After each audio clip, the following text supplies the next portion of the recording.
Alright, let's start this. Alright guys. Another quiet Tuesday. I like Tuesdays, no pressure. We've got here then Andy, Mr. G. Andy and Mr. G. Cool. Alright, well you're gonna be the only ones that realise how to use this. So I'll do a request now and show you how it works. So unfortunately I couldn't put decent descriptions in the in the request kind of box, so but basically you can search for any tune. There's three kinds of search. There's a best match, where if you just type some words in, it will try and find the best match. If it finds more than one match, it will pick the closest out of those matches. Some games don't work very well with that. For instance, Luna. There are several games that will match Luna. Hey, Akmafin. So in that case, you're best off using a path match. So I'm going to do a path match for Luna to show you how it works. So basically, you put the path from Deep Sid in, and it will find that. So.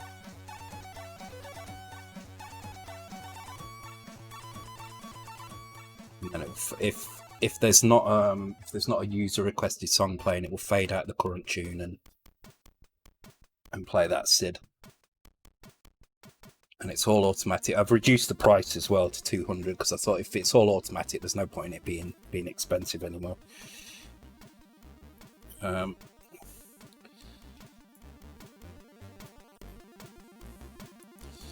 yeah, I've got loads of tracking on it. I've got loads of logging on it, so I'm interested to know if your searches are working and if you're getting the things that you want out of it. I've got some ideas to expand on it, like having a queue that you can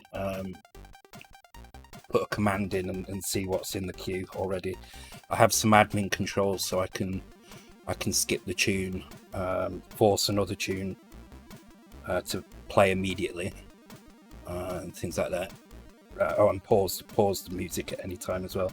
And it also remembers the queue as well. So if we do get like 10 tunes as I end the stream, then they'll automatically play on the next stream, which is kind of nice. It's a nice feature.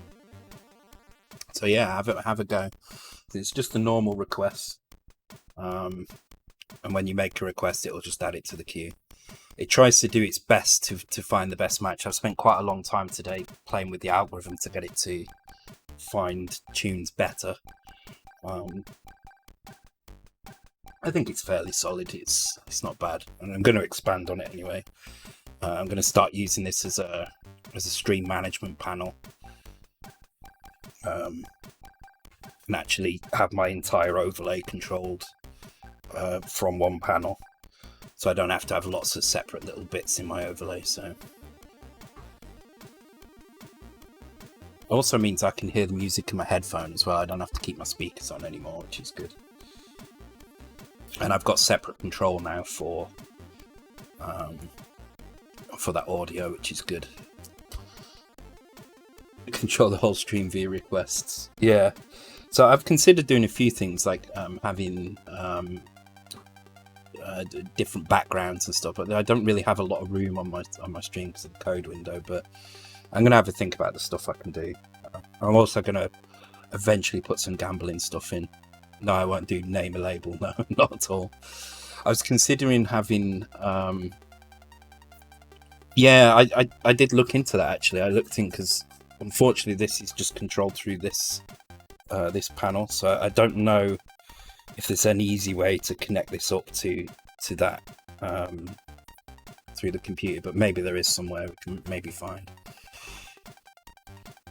You cannot do black. Well, you can turn it off, so I guess he's black. Hey ZZ, welcome to the stream, dude. Yeah, so give it a try. Try out some tunes. Actually, I might reduce the price even further just for this stream, just for testing purposes. I'm going to reduce it down to 50, so hang on, give me a second. It also means I don't have to deal with any of the kind of reward redemption stuff myself. It's all automatic. So it also does mean if you do a search that comes up with nothing, then it will take your points. So it will still eat Hazy's points when he searches for random stuff. Okay, there you go. So it's down to 50 points now. So request away tonight. I'd be interested to see the logs tomorrow and see see what tunes you've actually got. Must invent new ways to distract me. Yeah. Right. Let me get this screen up to the right size. There we go. C65. Yeah. I'm strongly considering doing a stream with Flubits where everybody has access to the files, or at least you can gain access to the files for a short time, maybe 3 channel points as well. So it would only be on certain streams. We'll probably do like a Flubits jam, where we all work on separate bits at the same time and see how that works. It could be quite interesting. So, hey, old school coder, welcome to the stream, dude. All right, let's see where we're at. I think we were in the process of doing. We were in the process of doing some screen swapping, weren't we? So let's have a look where we're at. I've also charged my my thing up today. So. Oh, it looks weird big. Don't like it big. It needs to be kind of Game Boy size. Well, I say Game Boy size, that's still way, way bigger. It could be interesting though. I think we could do. We come up with a plan beforehand, and then you kind of, I don't know, you submit like 1,000 points or something, and you get half an hour of edit time where you can do what the hell you want. It will be quite funny watching it happen. I think. God knows what we'll create at the end of it, but it could be good fun. Let's give it a try. Okay, so I think we had screen swapping left and right done. We have still not got any horizontal collisions, so that's something to do. Still need to get that jump routine, but I think we're going to leave the jump and the fall until we get the rest of it in place. Oh, of course now I'm just going to be falling through memory now. So I think it's down we need to work out. I'm gonna pick another tune anyway. What was I playing before? This is a great tune, if it can find it.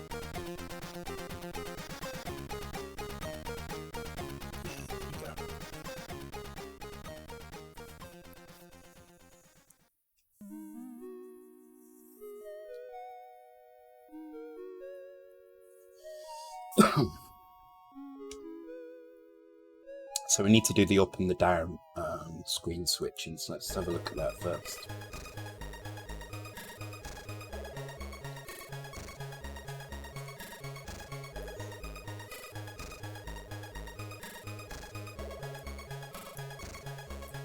So we've got down here, but it's not going to do anything. We're just going to appear at the top, which we're going to collide into. Now I'm walking along the top, basically. So we need to make it when it falls off the bottom. So first thing I want to check is how the sprite behaves with the HUD at the bottom. Does it go in front of it? It does. But we probably want it as soon as a few pixels below we appear at the top. This is going to be interesting because this is not the best place to be doing this. Maybe I need a better screen. Let me pick another couple of screens. Let me just open another window.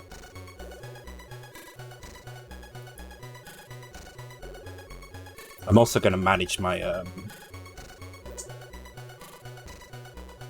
giveaways through this as well. Oh, and the prizes went out today as well. So I don't know if Mitsuyama is watching. Probably not. With it being a Game Boy stream. But the prizes are on the way to him now. We should be getting them tomorrow or the day after.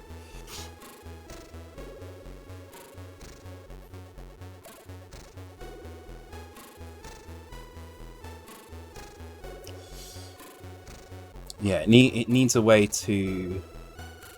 It needs a way to list what's in the queue.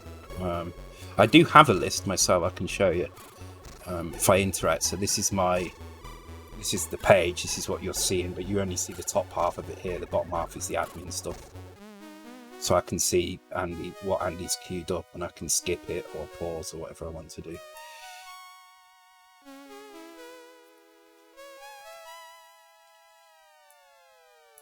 Okay, let's have a look what's in.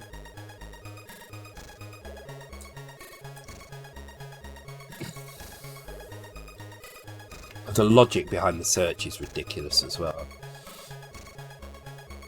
So it does fuzzy searches, but fuzzy searches tend to bring a lot of crap with them as well. So to try, because what I'm trying to do is bring whatever search results you get down to the most relevant result, and that's the most difficult thing. So like even putting the artist name before the song name originally was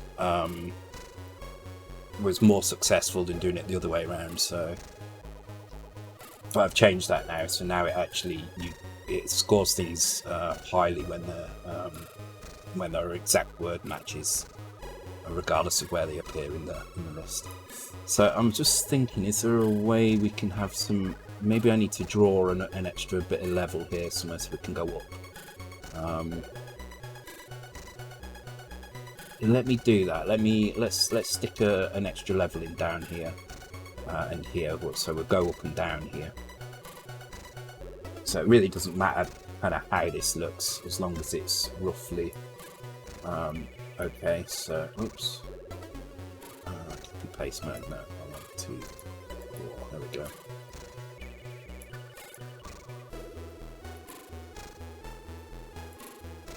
So I'm just. I mean, it really doesn't matter how this level looks. It's just to test that you can get up and down this gap. Okay.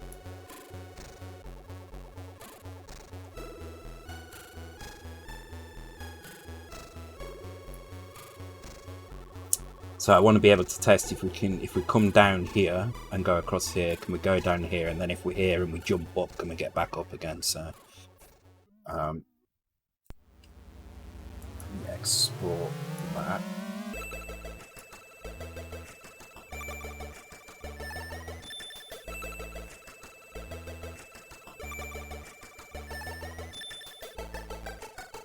It's really cool. Has it actually found? Let's have a look. Yeah, it looks to be doing. Although Monty on the Run, it's put Bakewell Dwayne in there as well, so maybe I would kind of recommend maybe including the artist as well. If you want to be absolutely sure, you can go to DeepSid. I'll show you on DeepSid actually quickly before we go any further. So if you just go to DeepSid, let me turn the music off on this. And you pick any tune, you'll see a path at the top here. Just copy that path, except for the first slash. You just copy like the path to there, and then paste that. It will actually do a path match, which is much better. So if I do, I like this song. Somebody posted it, so it's really good. So I would pick this path here.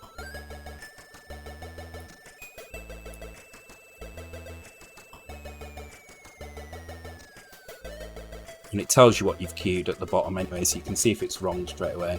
But just bear in mind, it will always use your points. There's no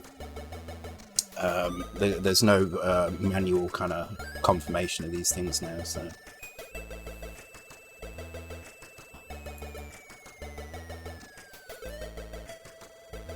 right, so we've created 2 more screens. So let's have a look where they are in there.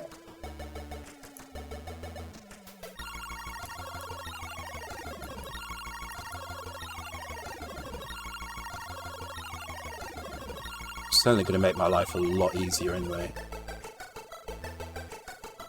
Yeah, and the thing is, if it works well, I might just keep it. I might just keep it quite cheap, to be honest. Can you set it so if a city's under 1 minute and then play it twice? It's probably a looping song. I'm using, well, the thing is, I'm using the song length database from HVSC. So whatever they say the length of the tune is, that's what it plays. The only thing that I do is if the song is under 20 seconds, I don't play it. Because occasionally you might get a sound effect file or something. Oh, one other thing you can do as well, and I'll show you quickly how to do this. So say you want to play a subtune, just put a hash and a number at the end, and that'll play the subtune, instead. And that subtune starts at 1, so it's the same subtune number you would see in DeepSid as well. So you guys can use DeepSid as your kind of reference and go and find the tunes in there. Yeah, so easily distracted. Otherwise, it will just play tune 1 all the time. Because the other thing I wanted to prevent was what DeepSid does, which is it just plays through every single subtune, which gets a little bit annoying when there's a million sound effects in the middle. So this way, I actually have to specify the subtune.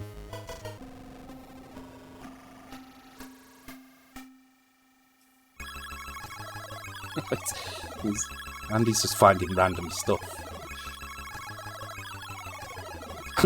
Okay, I'm distracted now by looking at the queue building up.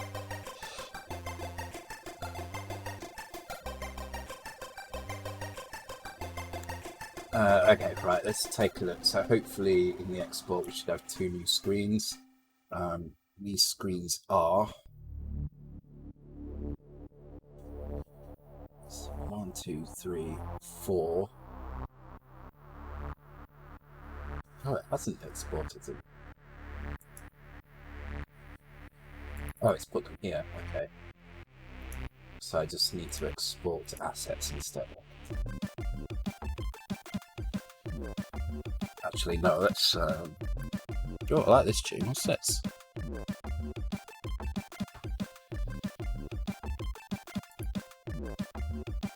I am going to export here because what I'm going to do is going to take the screens out because I don't trust the metatile data at the moment. Oops.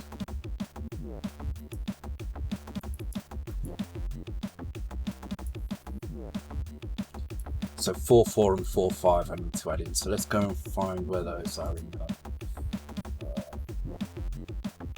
find this one.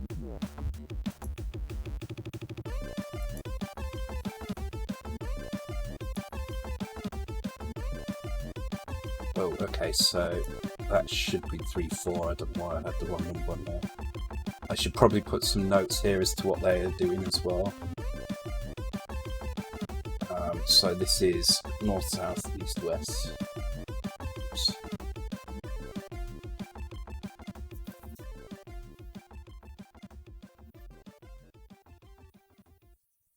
The list is building up a lot. So for Ghostbusters, it would pick the right Ghostbusters song we all know from the C64 game. This is the thing; it's going to pick what it thinks is the best match. So you have to give it the right kind of words to find the best match. Alright, so I need to add 2 more levels. Yeah, 2 more rooms, sorry. They are 4.4 and 4.5. And this is screen 4, screen 5. North, south, east, west. So if I go east, I need to go to screen 4. Is that right? Hang on. Yes. South to there, east to 4. So west takes me back to 3. And south takes me to 5. North takes me back to 4. Okay, should be enough.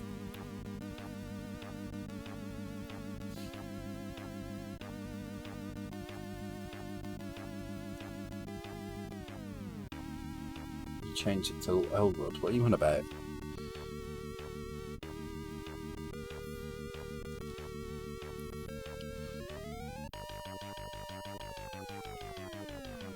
If you're unsure, Steps, you can check the can we please have not save?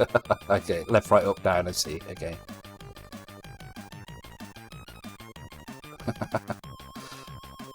Hey, Spooky Coda. 64 forever. Yeah.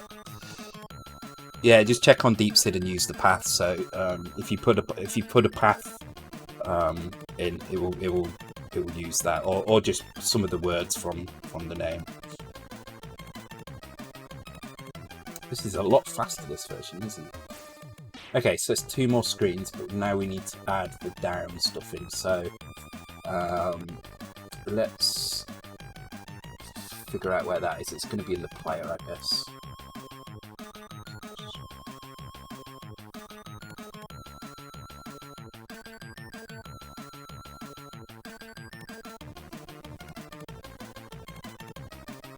Airwolf mix.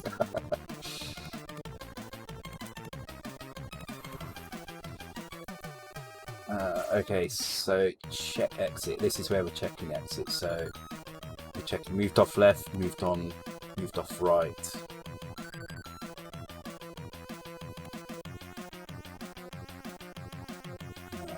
Let's put some more comments in around this. Left check.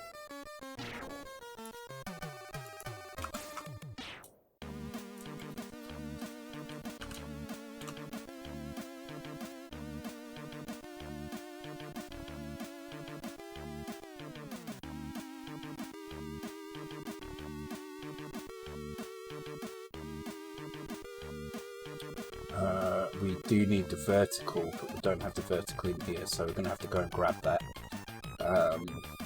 This is a really nice version of this, I like it. So this one here. Do we need to keep HL the same? It doesn't look like we do. This looks to be fine. This looks fine. Okay, right, so let's do a down check here. Start by loading player 1 into here. Now we're going to have to do some positioning checks here as well. So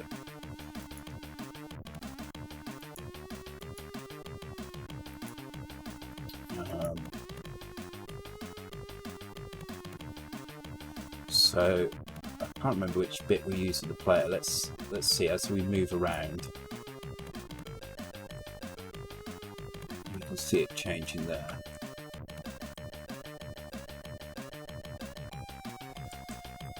It's using 10 sprites, so this is the top here. Whoops.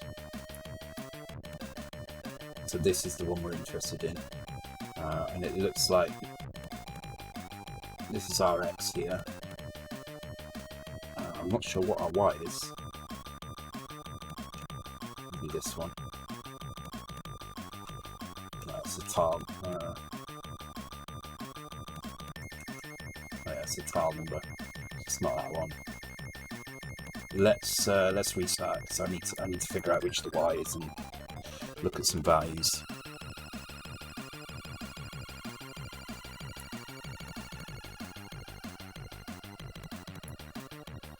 Okay.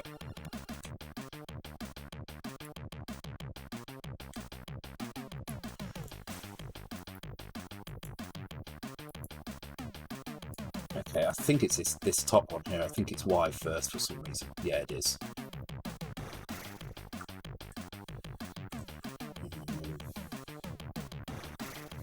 How am I going to do this now?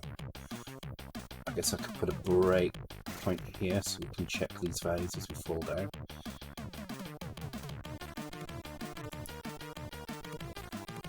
Or I could just work it out actually. So the top is going to be 0 up here, so this is going to be 16, this line. Then there are, well, let's have a look, 2, 2, 4. Hang on.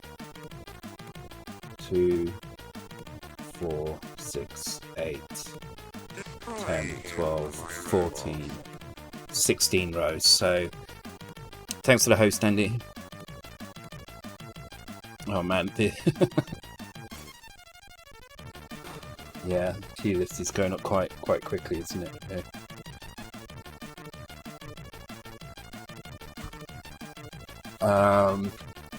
Okay, so we need him to be 16th in the bottom. So actually, it's the 14th row down is where he needs to be.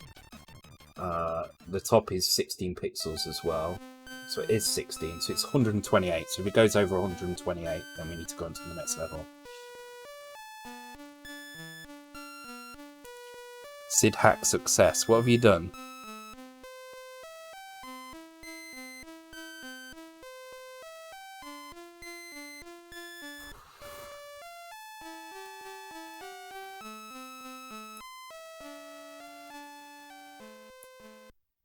Oh, right.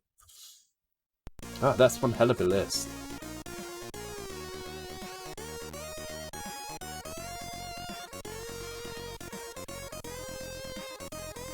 Yeah, it's nice, isn't it? I think the most important thing about it is this is gonna... Oh, it's got a scroll bar on this side, so I need to fix that.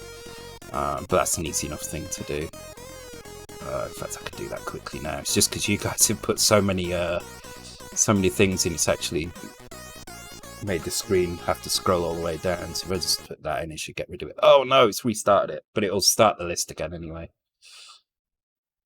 I should have realised it was going to do that. Oh, damn it, hang on. Annoyingly, I have to sign in twice for some weird reason.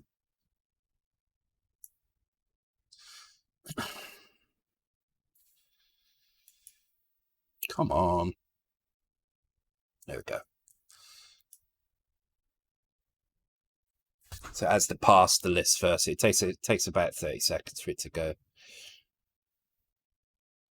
But it should remember the entire list as well, which is the cool thing.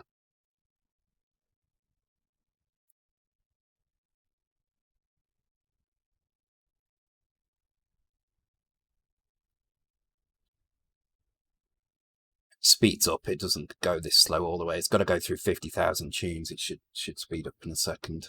There we go. And it has to build. So there's a default playlist. And one of the things I'm going to do as well is maybe add a system in where if you like a tune, you'll be able to vote. You'll be able to vote on that tune. So you'll be able to like give it points. And if it reaches a certain number of points, it gets added to the permanent playlist. And that way we can kind of build, even if there's no music being queued, we can build a decent list.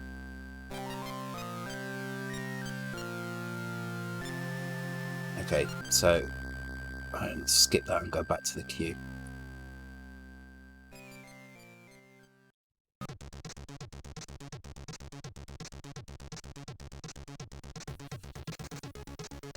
I know, I think I've underestimated how popular being able to queue tunes like this was going to be, so...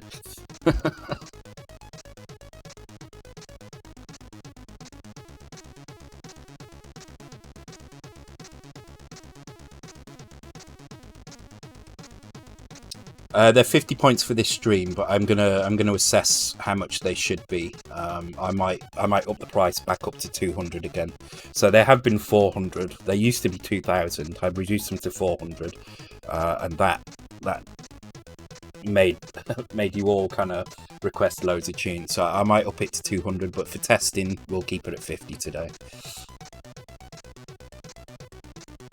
I think 200 is decent enough, because you don't want people coming in and immediately just requesting tunes. So, and any suggestions for how we can kind of improve the system, please let me know, because I want to make it as easy as possible for you guys to get the tunes you want, and as easy as possible for me to not have to do anything. Free for mods. I don't know if I can do that. Can I do that? Yeah, but then you're just gonna queue a million things. I've got to put some kind of limit in on it. One tune at high volume. Yeah, maybe. It's not a bad idea. Alright, so we're checking, we need to check if we have gone off the bottom of the screen. So let's copy the check, put it in here. So what we're going to check now is if we've gone over 80. So it's the same check here.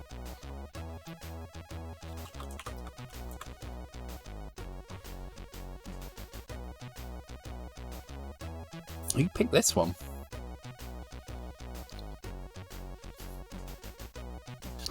Oh, it's supposed to... I know it's one thing. I'm going to make some notes here. It's supposed to tell you who requested the tune. So where the date is, it's supposed to alternate.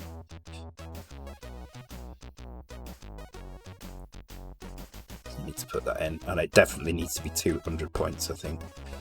50's a little cheap.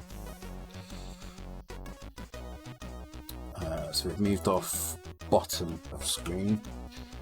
So at this point we would make this 16, so it would be at the top of the screen again. And we need to look for south, so north, south, so 1. Okay, so this hopefully should be enough for us to move off the bottom of the screen. Let's give it a try.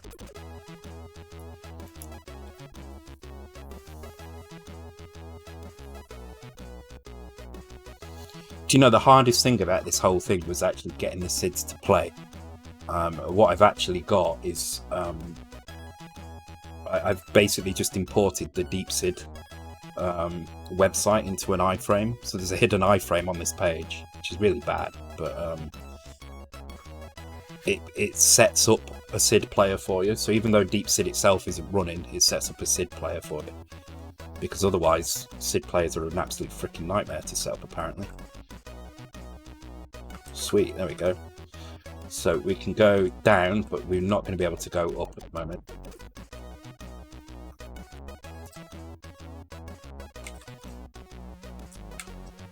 Yeah, in fact, up takes me nowhere at the moment.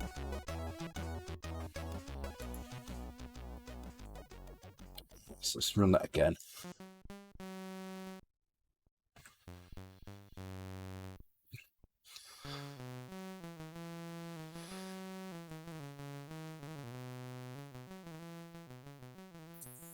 What the hell that was? This is just Andy picking random stuff, isn't it now?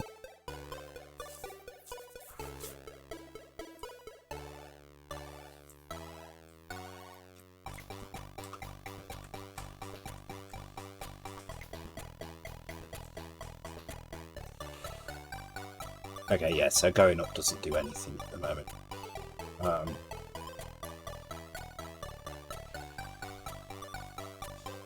Oh, of course you picked your dog's name.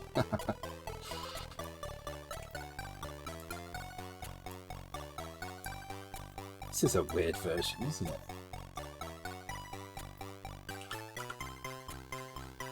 And now we're going to check up. So when we're going up, we need to check the opposite. So we need to check if we're less than 16. Actually less than 11. So this would be NC. This would be skip 4. And this needs to now do...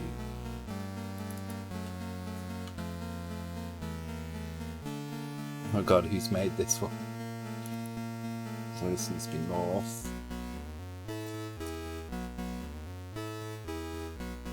Not the worst version. Definitely heard worse.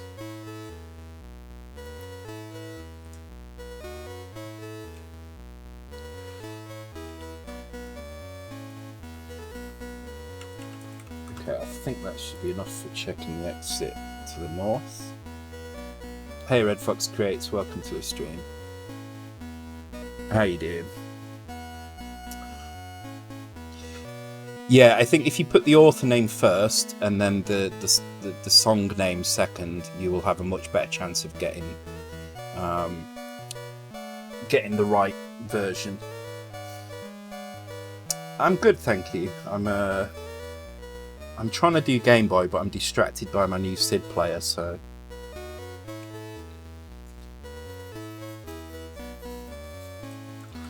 We're getting there though eventually. Whoa. Okay, so we've. Oh god, that's not good.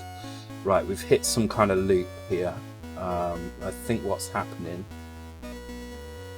We jump off the bottom of the screen. It sets our position to 10. It should be setting it to 11. There we go.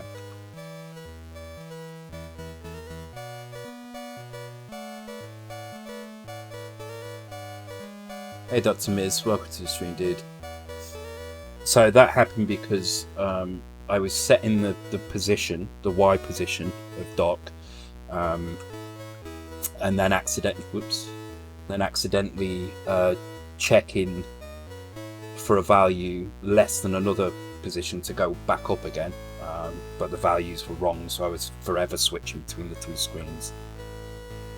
It's now not okay. So what this test is basically... Oh no, okay, so that screen is wrong. Oh, why have I ended up there? That's interesting. God, I really need to make ladders work. Ah, I've loaded the wrong screen in, haven't I? No, 4, 5.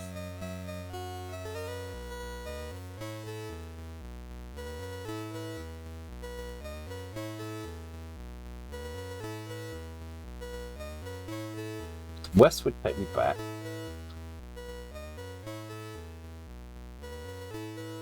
Have I loaded the wrong value into here somewhere?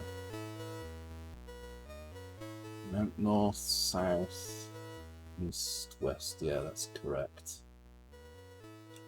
Okay, let's have a look.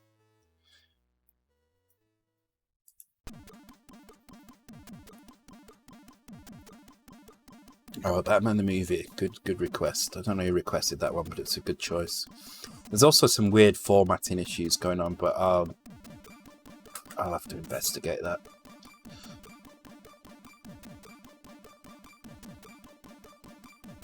I might open a GitHub issues thing for this. I'm not gonna share it just yet, but I might open a GitHub issue so you can put some kind of requests in there. There's so much code in here that doesn't need to be in here. Like I say, I'm just importing an entire web page in an iframe, hidden iframe, just to get the benefits of the libraries it sets up, because I couldn't be bothered figuring out how to set them up myself.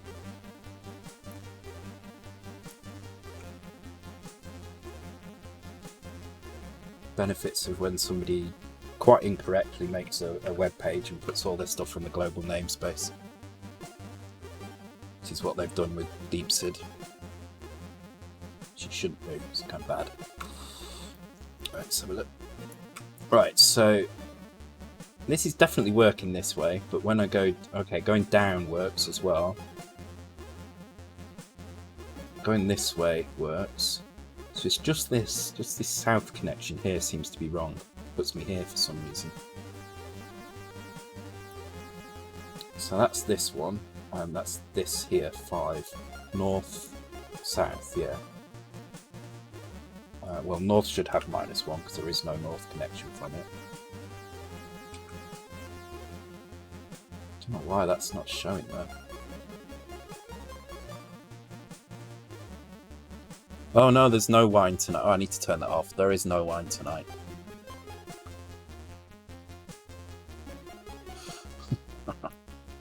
That's what I need next. I need a barcode scanner to automatically put my wines in.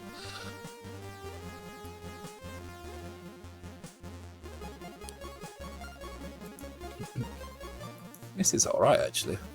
Who's this? Matty Cannon actually, so that's probably why.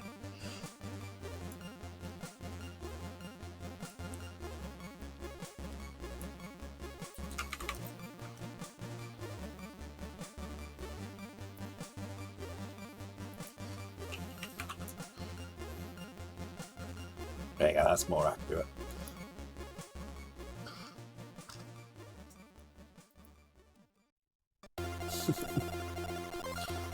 I don't know why it's not jumping to the right page here. This is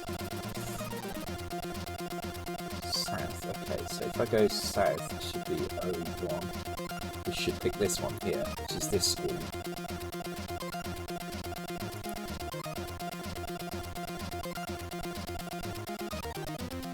It immediately, I think it's immediately taking north. I think that's the problem.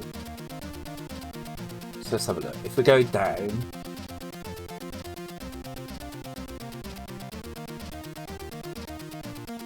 am I checking these values incorrectly?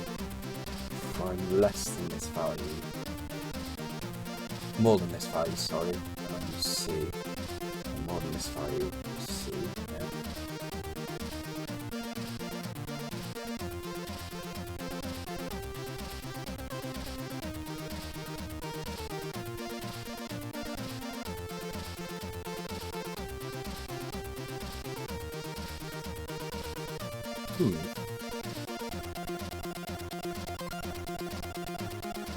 Yeah, this should be fine, but for some reason it's not changing the screen properly.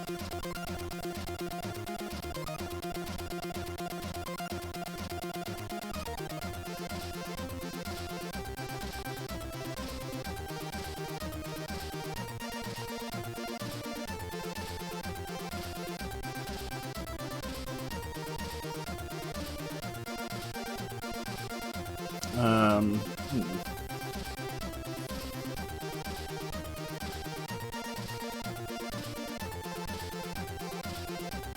not sure why that's not working. That's really strange.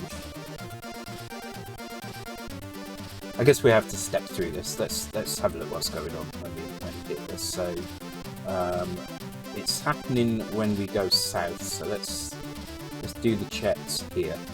So let's find that routine. So that's in.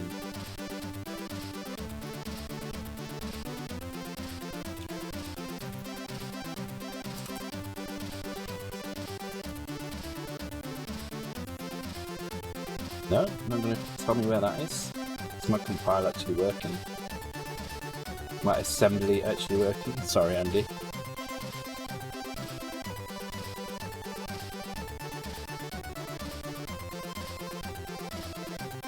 Just starts cooking the floppy disk. That's not good.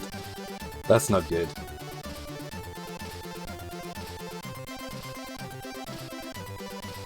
Maybe it's just become a waffle paddy now. Maybe you can put waffles in the floppy disk, quite small, aren't they? So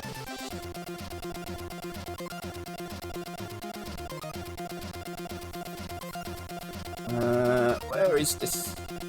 Where's this piece of code? Where's it gone?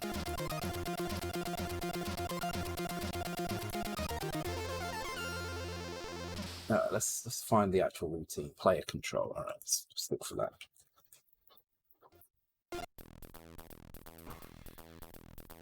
Okay, so we've got skips here. We want to look at skip 2. So this one here, 01 F6. Okay. So it can be in the same place though now. Yeah, 01 F6, okay. Mario Cement Factory.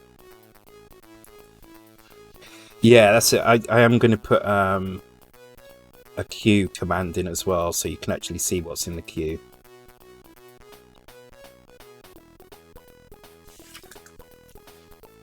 Somehow, I'm not sure.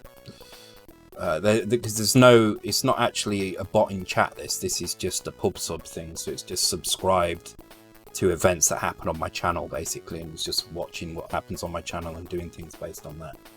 It's not a bot that's connected to chat yet, so I'll have to do that at some point. So it looks fine there. It's this one here, right? So let's go into the debugger. We're looking at 01 F6.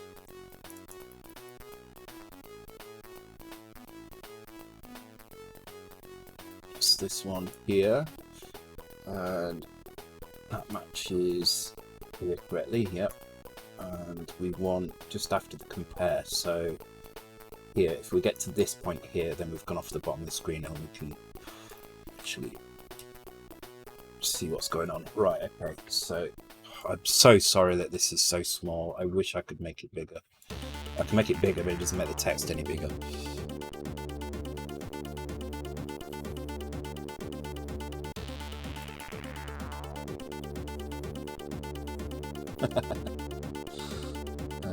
Okay. So,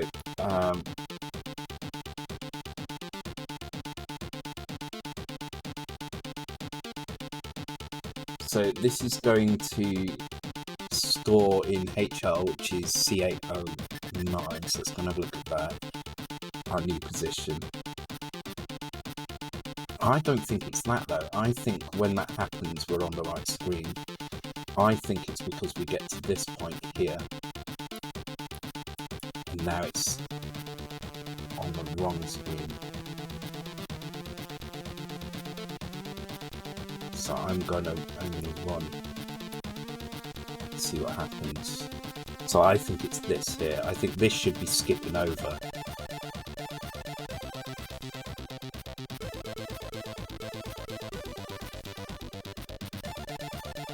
And it's not.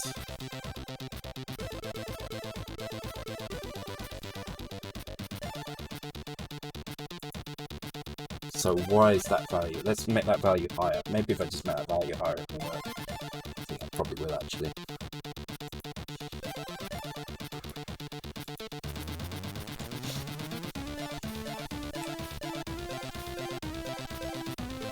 Because it works going this way. It's only this screen down here it's wrong. No.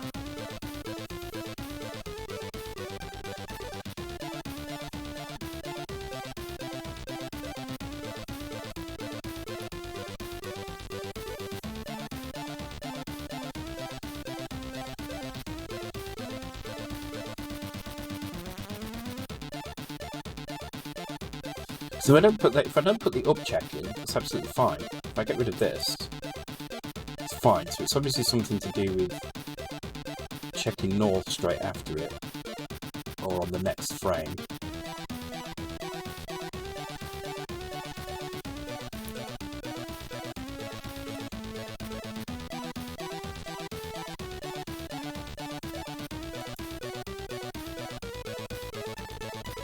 Yeah, I definitely need to up the price of this since the queue is growing rapidly.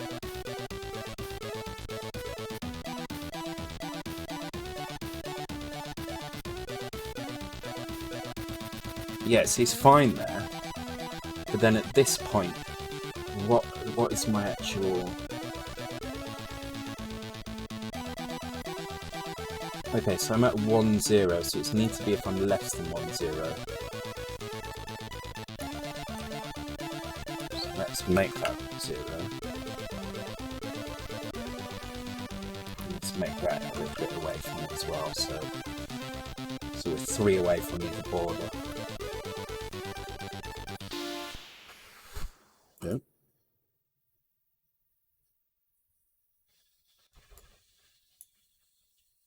Randomly generated music. You put that in.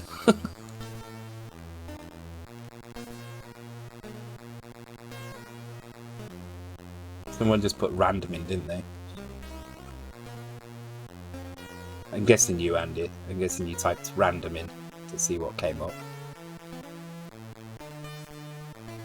Yeah, there we go. That's worked this time. And I think if I jump... No, so my north is wrong. Which of course it is. It should be... So... Oh yeah, that should be -1. This should be... 4. Where we go? Oh, Airwolf. Didn't tell straight away that was Airwolf. That's impressive.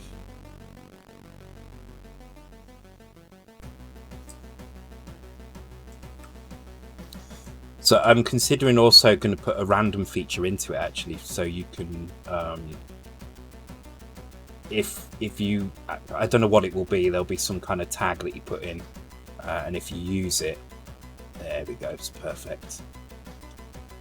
That jump is so janky, we need to sort that out at some point. But we've got up and down movement working now. It's kind of cool. Yeah, if you put it in and it finds more than one result, it will just pick a random one from those results. So you'll be able to type things like Rob Hubbard at random, and it will just pick a random Rob Hubbard tune, which I think would be nice. And in fact, I'm going to write that down because it's...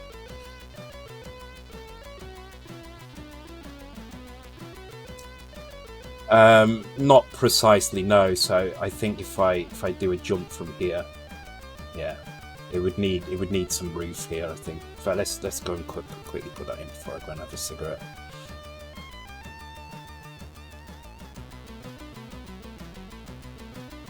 So if I put that in here like this, that should work better, I think.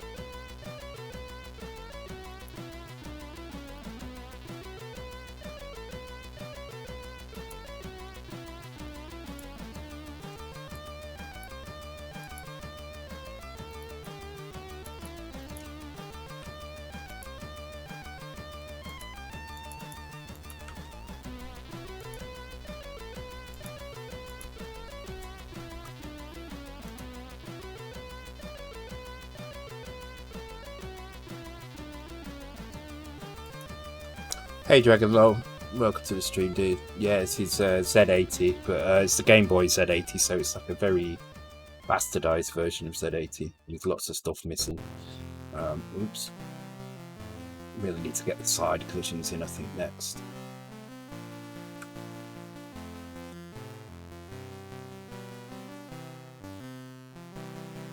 So there is this slight problem where I can jump just high enough to kind of reach outside of the screen and cause a bit of a flicker, but we can either adjust that by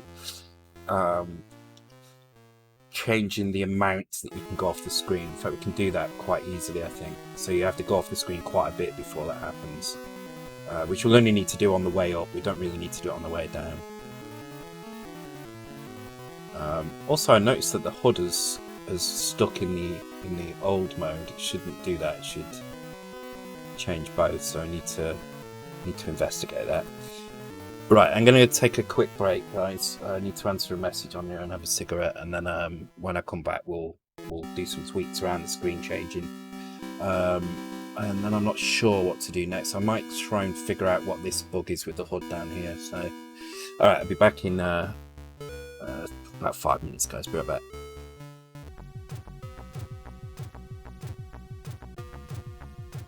I'm back. I pressed something and got a debugger. I don't know what I did to do it, but I wish I could remember the button now.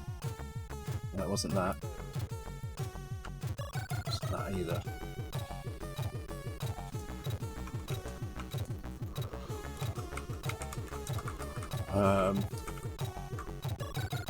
I could do with finding out what that is, actually. Let me just...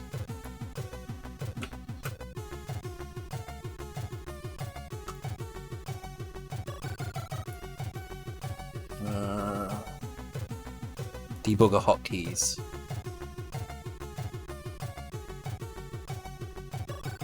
Well, they might just to use in the debugger, not to actually control D or well, Alt F4 is going to quit it. I knew that. It's an MMO I used to play. They had an emergency command for. I don't know if it's emergency command. It was for like faking going link dead, and you type /CTD crash to desktop. So you used to tell everybody, you know, people would ask something in chat, like in global chat, like how do I get this? And you say, oh, you type /CTD, and then you just watch loads of people drop out. Good times.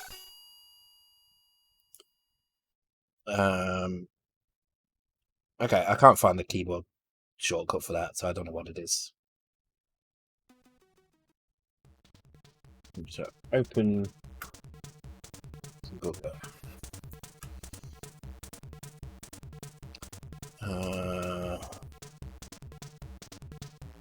Whatever. I'll just keep doing it the way I've been doing it. So.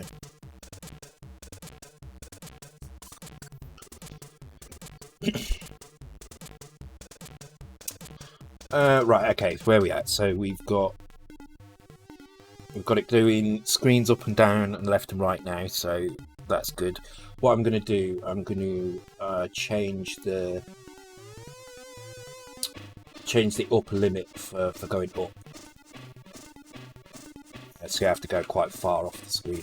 I'm going to set it to OB, I think might be enough.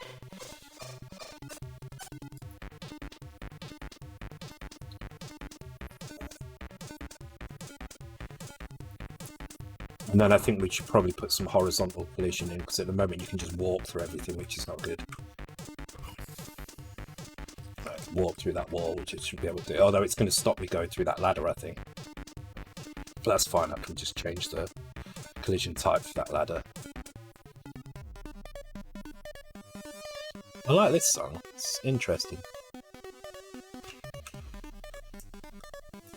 Yeah, there you go, it stops me going off the top so easily now. I actually have to go off quite a bit. Serious suggestion, escape. Oh, holy shit. Thank you, Andy. Hey.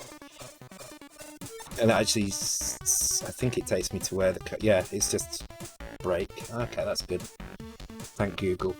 Oh, thank you, you found it. I tried to Google it, I couldn't find it, so...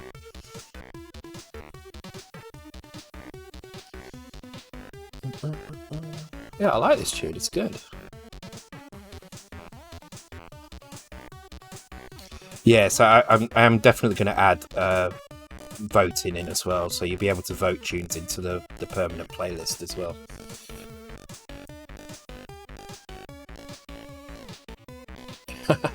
Floppy loaded data, it reads 4 sectors. Is this, which kind of floppy is this, Red Fox? Is PC floppy, Commodore floppy?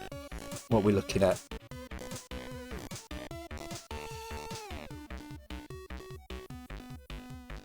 Oh, numpad plus fast forward. Numpad star reset. Numpad cheapo something. Okay.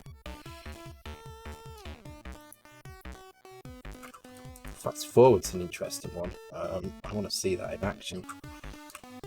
Unfortunately, I'm not going to see it. Oh, I can see it with these things. So numpad. I don't have a numpad. I actually don't have a numpad.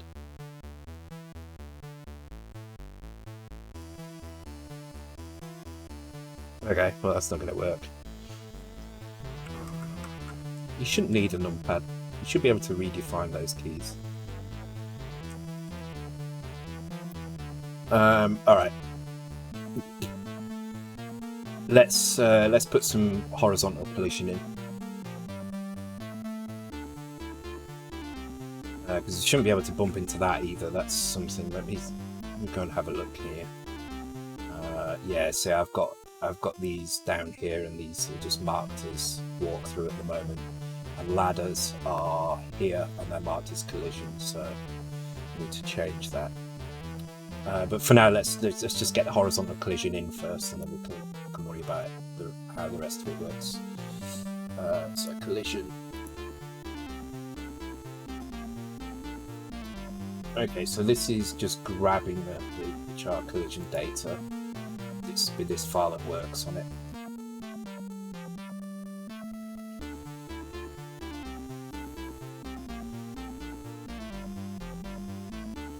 Jump off 4, here we go.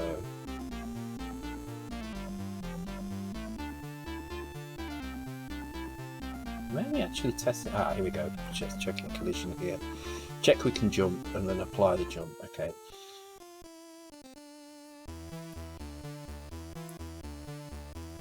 What the hell is this 0801 XXYY? Oh, this is the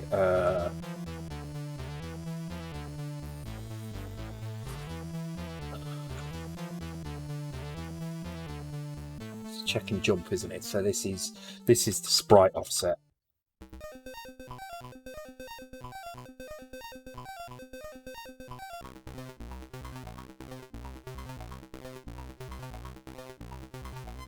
I'm very old. Okay.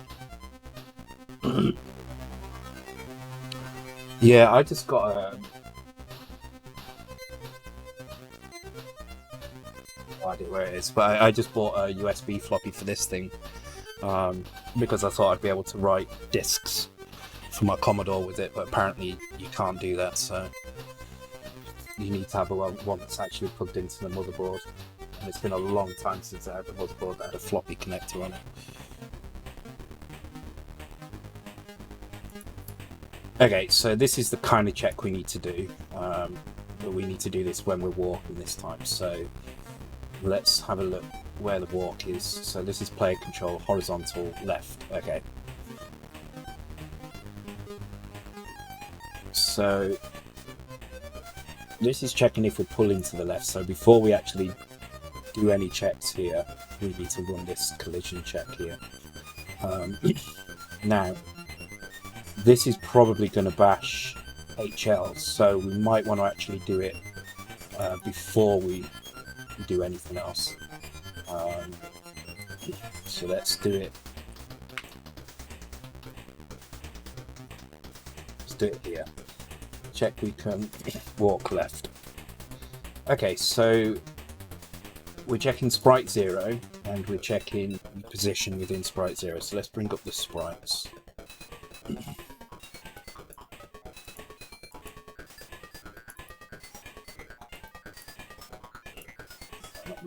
Gameboy. There we go. So we probably want to check round about here on this arm, because well, we can try it out to see what it looks like. So this would be a position of 2 and 8. So 02, 08, and this is just walking left that we're checking now.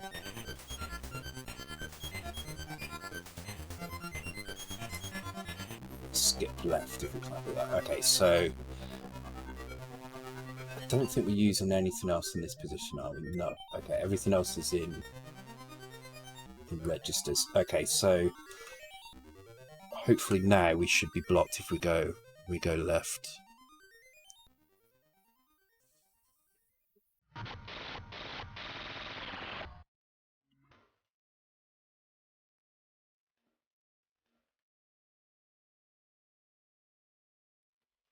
Okay. I mean, yes, we were blocked, but we also couldn't walk the other way now.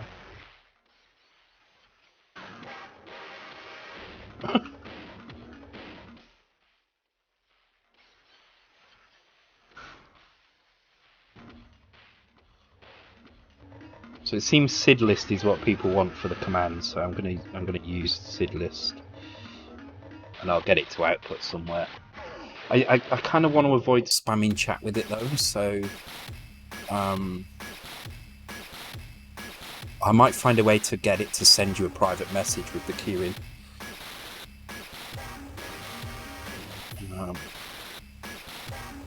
This is kind of funny. Oh, I'm gonna key one because I found a weird one as well when I didn't just type this in while I was testing.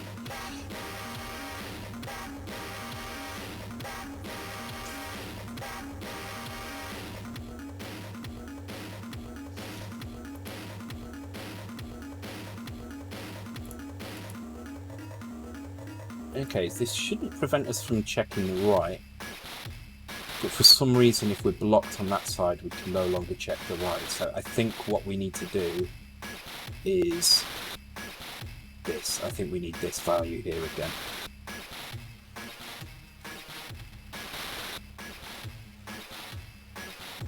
Because we were relying on that value just dropping through to here, but obviously if we do this check, then this value isn't going to be there, so we need to load that up again. So I think that will fix that issue.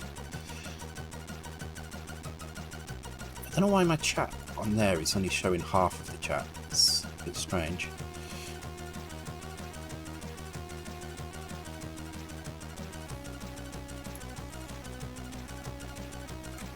Yeah, okay, that's perfect. So we've got some horizontal collision now, but it's only going to work one way, it's not going to work the other way. So I am going to be able to walk through this ladder, but not back through the ladder, which means I can get stuck on it. And I can do some weird leg stuff. Okay, so that's good. All we need to do now is copy that code from here and check the right as well. So same thing here.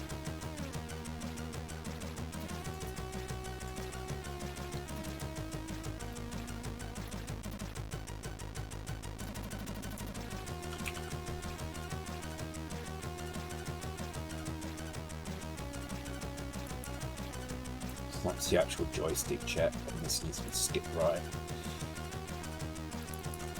And then if we look at the sprite, it's a little bit different on this side, so I'm going to move it to the same position, so it's going to be here, which is 8, 9, 10, 11, 12 and 8, so this needs to be OC. Oh, there we go.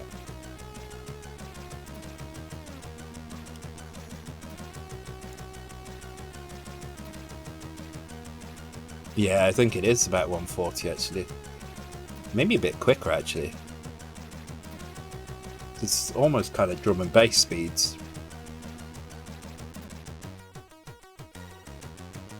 It's my resting heartbeat.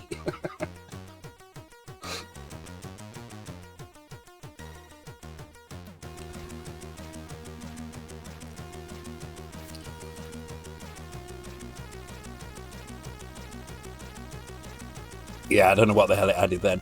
I wouldn't type the words best match in. I would just type the because it will search for the words best and match as well. So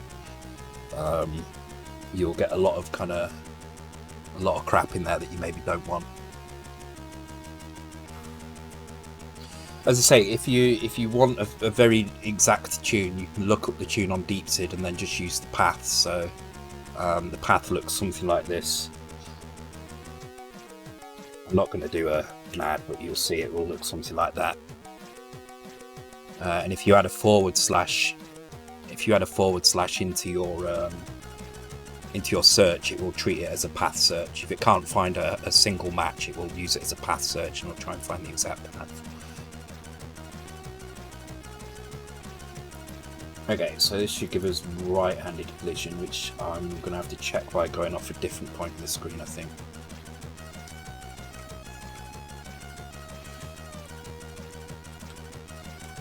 Yeah, that's cool. So we've got horizontal collision working there. So the only thing this isn't doing is any correction on the left and right. So there may be some weird... Yeah, there you go. Some weird cases like that where we can get stuck in the walls. So let's go ahead and put some snapping in to stop it from doing that. Because at the moment, you'll be able to... Yeah, stick in the walls, which isn't good. And this is because when it's checking... Actually, no, that should still be falling. Let's check that, because that should still be falling.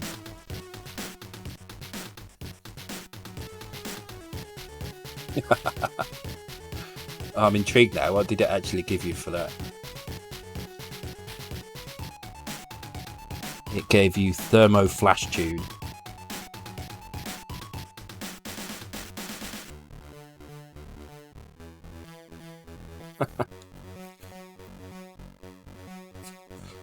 Yeah. I say I'm logging all these searches as well, so I'll be able to refine the algorithm a little bit with the results from the logging.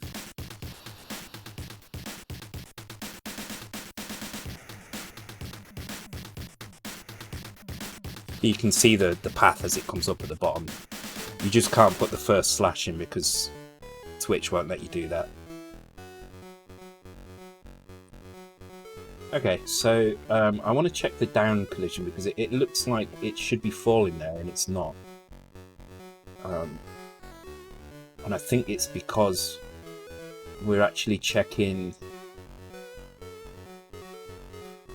we're checking the very tip of the toe here and the very tip of the toe here as well. So I'm going to bring them in by 1 pixel. To allow it to fall down properly. Okay, it's easy enough. So where's our fall? So here's where we're doing the fall in. Can we jump? Not that one. Check fall collision. Here we go. So I'm going to bring these in by 1. Hopefully that should stop us from landing on that piece.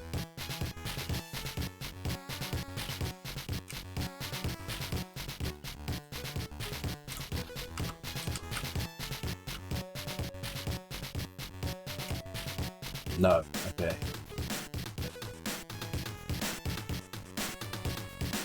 Oh, because okay. So it's checking at hand height and not at this height. So it actually needs to check a few positions here. Okay, it's easy enough. So you can see how we're doing that here. We're doing 2 checks. So we just need to do 2 checks on the left and right as well.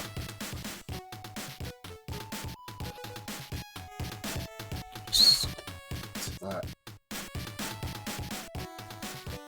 So let's just have a look. I am literally just doing 2 checks. Okay.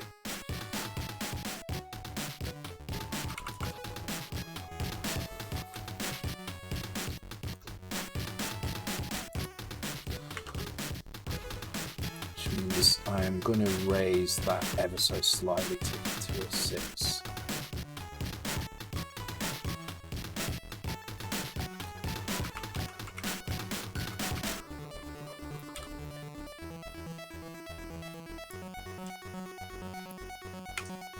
That should stop us falling in. I've won the best code mega mix. What?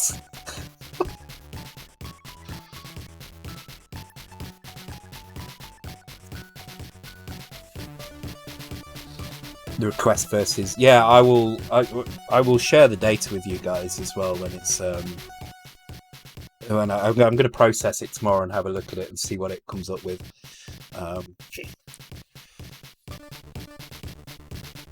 This is the problem with having 50,000 tunes in the library. It's there are so many things that it will feel are better matches. It's kind of crazy actually. I found Dark Cosmos, alright. That's good.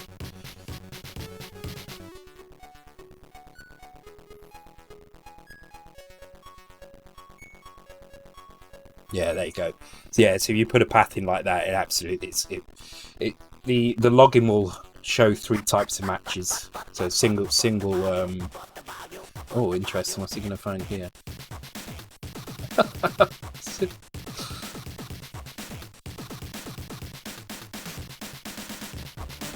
How did it not find creatures before it found? Whatever. I'm past it now. But I'll share the list with you guys tomorrow, and you'll be able to see how the searches are kind of working. Yeah, that's better. I can't. Yeah.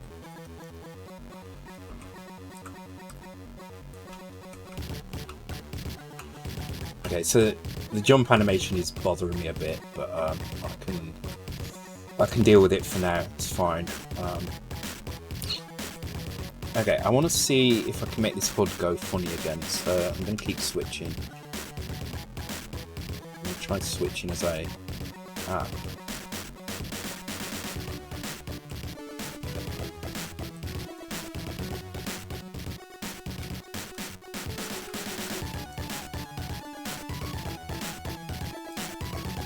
not sure why it doesn't do the bottom.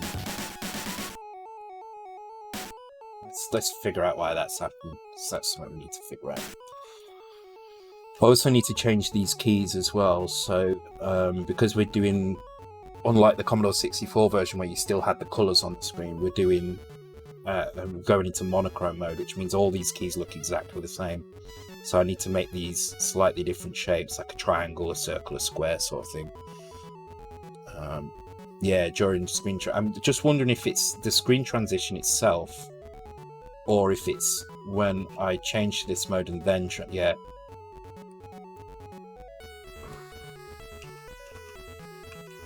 Okay. That's an interesting bug. I'm not entirely sure why it would be doing that.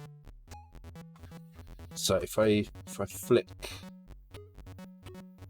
again, it's fine. It's just if I transition screens while I'm in this mode. Oh. It doesn't retain the mode that we're in. You see that? It's drawn the screen in the old mode, so it's wrong. which means when it does this flick, it's going wrong. Okay. Okay, that's fine. That's fine. Terminator 2.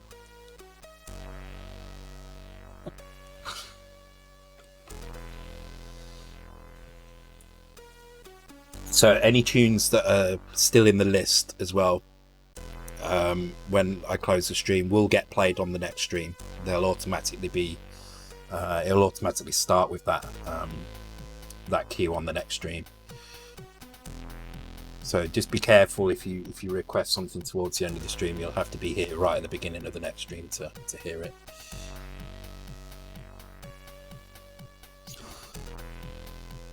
Like playing the Unentertainer Sid 20 times in a row. God, yeah, I hope nobody does that. Threw together some pictures of the weird system if you're interested. Yeah, you can drop them into my Discord. Somebody, I'm sure someone can help you in there. Plus, I'd like to see the crazy system as well. Oh, Andy, you haven't put that in, have you?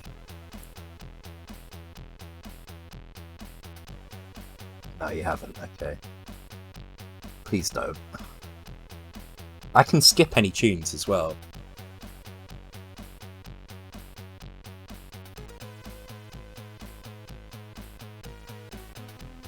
So if I don't like a tune, I can just skip it very quickly.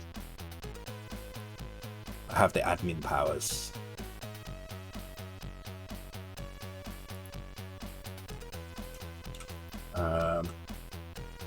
Okay, so the problem here is when I switch screen and it draws the new map, it's always drawing the new map in this mode, whereas what it needs to do is if it's in the old mode, if it's in the old monochrome style, it needs to keep that. So let's do that first and see if that resolves the issue at the bottom.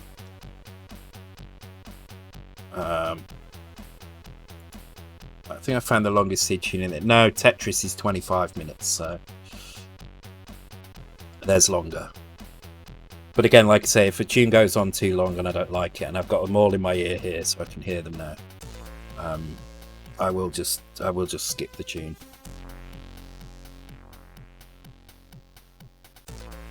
Once per hour on requests. No, I think it's fine like this. I like the fact that you guys can queue up hours and hours of music. Thank you for the follow, Bakaiser 13. But I am going to raise the price again, so it's 50 just for the tests. But oh, you mean okay? So individual tunes don't request it more. Okay.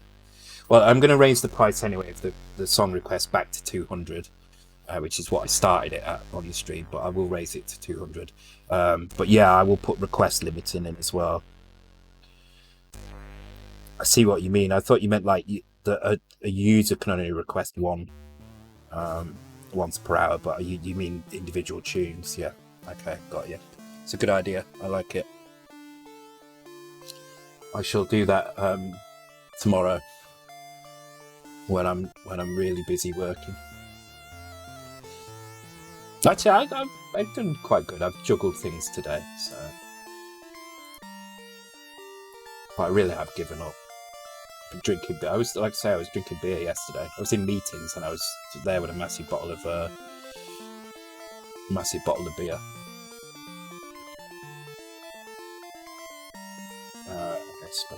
Right. Okay. So this is where we switch screens. And there is somewhere in here transition current. Okay, so transition current is what we're going to use to check whether or not we need to draw the old system or not. What do I do for work? So currently I'm a I guess you'd call me a full stack dev. I do a little bit of back end, a little bit of front end, but I've just handed my notice in on Friday, and I'm moving over to application security, so infosec, appsec sort of stuff. which I'm looking forward to much more because I get to reverse engineer stuff and hack websites and things, which is much more down my street, I think. Okay, so I'm just trying to find where this transition is, because it could just be that I can trigger this transition with like an instant update.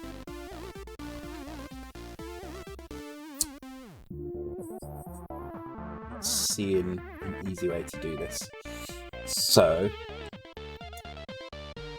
what's the transition actually doing? It's just setting the attribute maps, isn't it?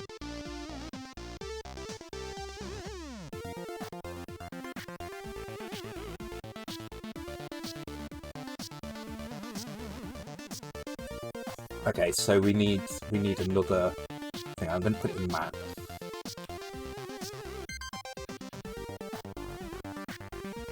Copy the map to the shadow map. Okay. So I'm going to put a function in here. I'm going to call it. Actually, no. I can probably do it while I'm drawing it, can't I? Because we set some attributes on. Where is it? Switch to attribute maps. Draw the 4 attributes of the meta tile.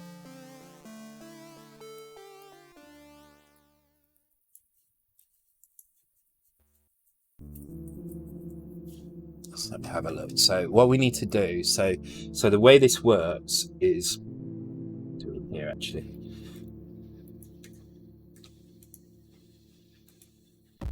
Figure out how to do the VRAM view, that would be good. So what we need to do is we need to switch to different palettes. We need to switch to this palette everywhere, which means any given tile will have an attribute that matches a few different things, like whether it's flip left or right, and what palette it's using. And we can see that in the transition here. So this is the transition, and this is what's doing the palette switch, I believe. And our transition to hold. Yes. What is DE though? Is that the? Oh, it's doing 2 lines at a time. Okay, so basically. Right, I'm going to put some temporary code in, and then we'll replace it. I think if I do this, then every tile is going to be drawn in the old style. So let's see if that works.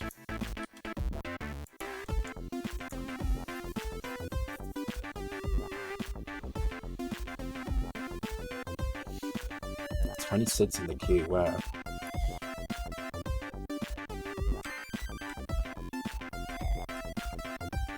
So it's drawing everything in the old style now, regardless of how I do this. Which makes me think this isn't going to work, because this is why it's getting stuck, I think. It's trying to look at the original colours, and the original colours are wrong, so this needs to be done as a post-process instead, I think, which is a bit annoying, but never mind.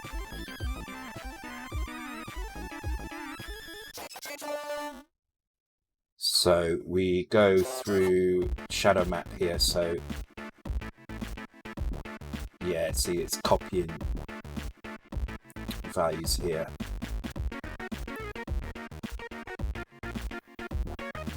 So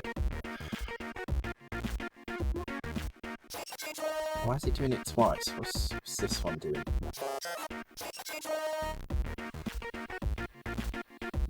It's on the attribute map. One's the attribute map, okay.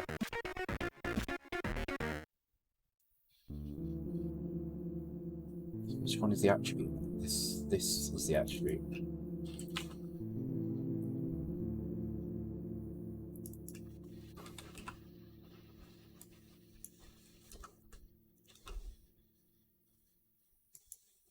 So I think if I do this instead, and increase this here. This is copying the attributes into the shadow attribute map, which is where we need to keep the original colours. But I think now if I do that,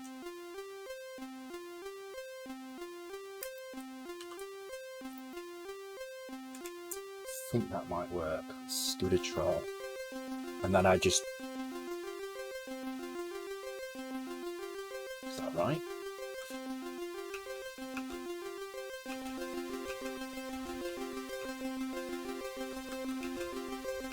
Okay, well it hasn't fixed the HUD down the bottom, but it is doing kind of what I want it to do. Okay, cool. So that means I need to only do this if the screen is on a certain value. So what I'm going to do is work out the attribute and value. And the way I'm going to do that is I'm going to put another value in here. I'm actually just going to call it and value because I'm going to load accumulator with the contents of position current.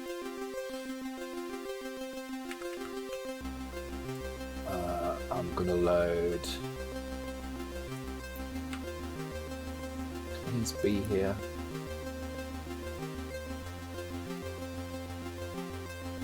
I'm just going to use D, which is fine.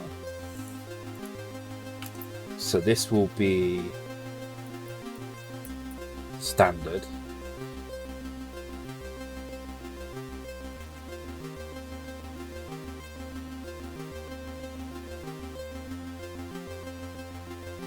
There was proper local labels of this.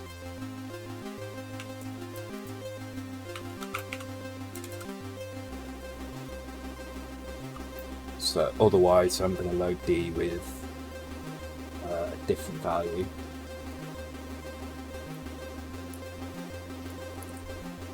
Which is this one. And then I'm going to accumulate it with B. Actually, can I store... If I can store that anywhere I want, I've got a funny feeling I can't. I've got a funny feeling I've got to transfer it to the accumulator first.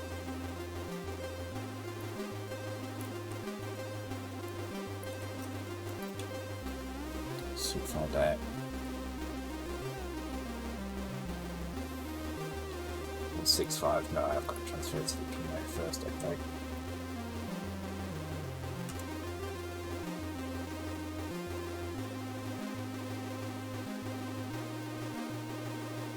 Ooh, this sounds out of tune.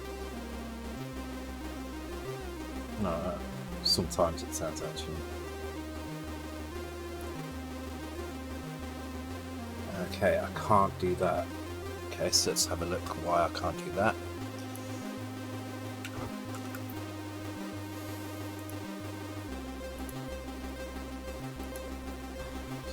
Wanted something like that.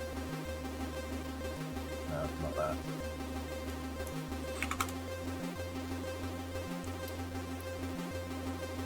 Not that one either. That one. There we go. So I'm trying to AND the accumulator with... Okay, so I need to put that value into HL or into a register.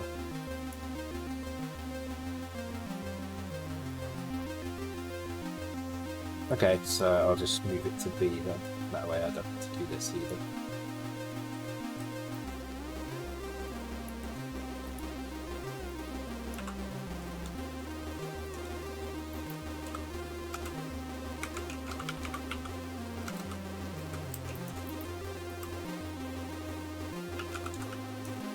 According to timeline.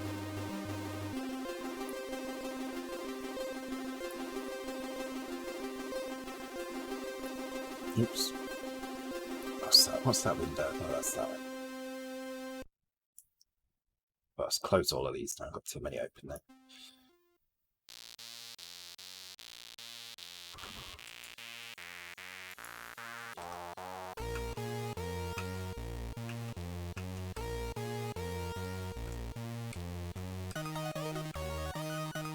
Okay, it's just set in the wrong. I need to flip that round. So change that to a 0 instead of a non-zero. Okay. Bruce Lee.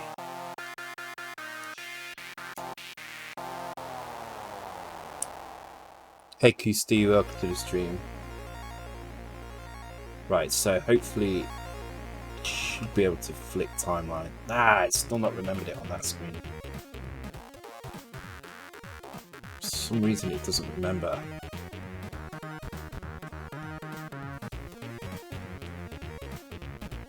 Oh wait, hang on.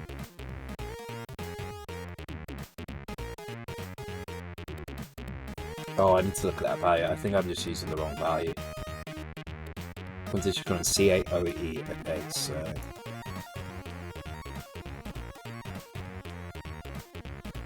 yeah, I need to learn all the shortcuts for this.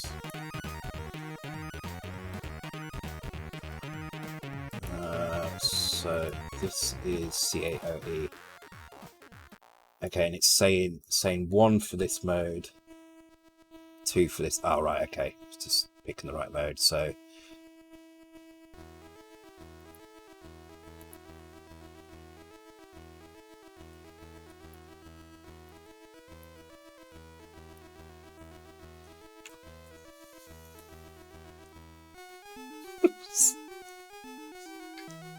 who's picking these tunes? I really need to get the request in there so people can see just how bad some of these are and who's picked them. This is going to be Andy as well. Andy was just typing random stuff in.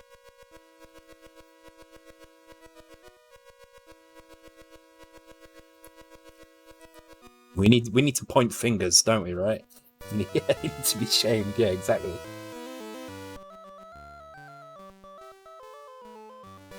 I mean, it's... Oh my god, the emulator is so slow at times.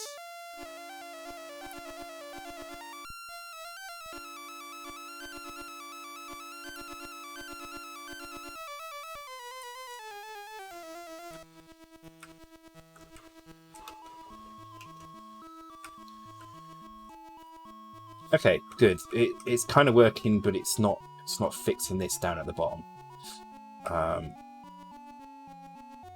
And I think that is just because when we move off screen, there's a shadow. When you think about this, there's a shadow attribute RAM. Or maybe we don't change the color at the bottom, but I kind of feel like if you were looking at this on a Game Boy, and you sort of, like, I mean, obviously the sprite needs to change color, but if you were looking at this on a Game Boy and you saw color panel down here, it just wouldn't look right. It needs to be yeah, okay. It's called testing. Oh, you've done a good job of testing, that's for sure. It's not out of tune mostly. See what's coming up.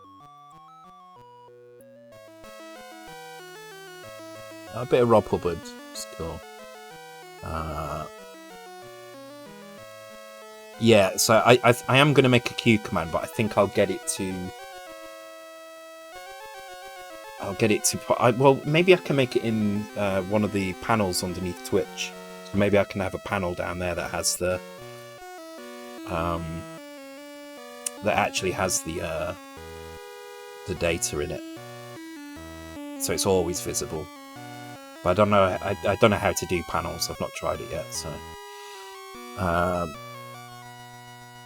no, you've got Tomb Raider title theme in there. So,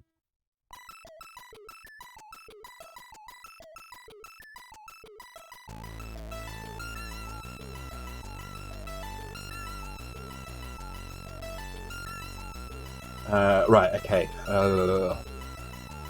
So I need to figure out why that's doing it at the bottom. I think this is to do with this bit here. I think it's copying.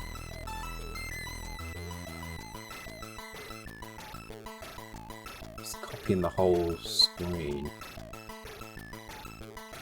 But is it? No, it shouldn't be copying the whole screen, I don't think.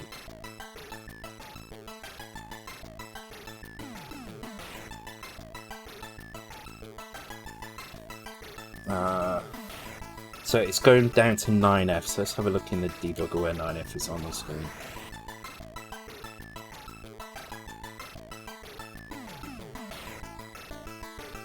Yeah, 9F, well actually 9F is way down here, it shouldn't be going that far down. In fact, holy crap, that's going way too far.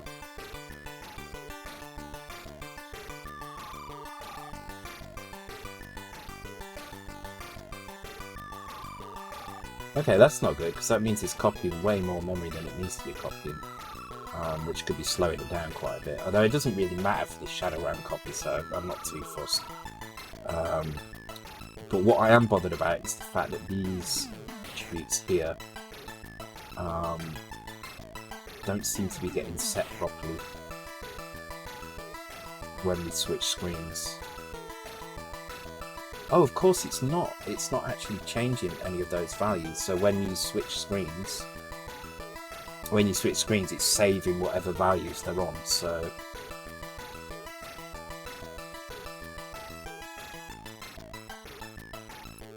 okay, so in that case, what we need to do is have a look at the HUD code.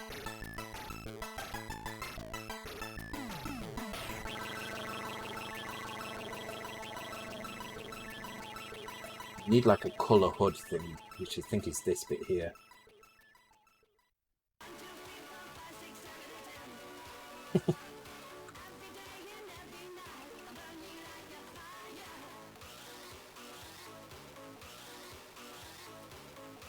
Yeah, so I was doing some testing with this SID player today, and then this tune came on because I typed 1, 2, 3, 4, 5 in.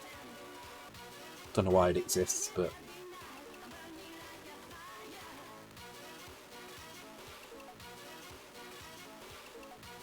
so this is just drawing the HUD.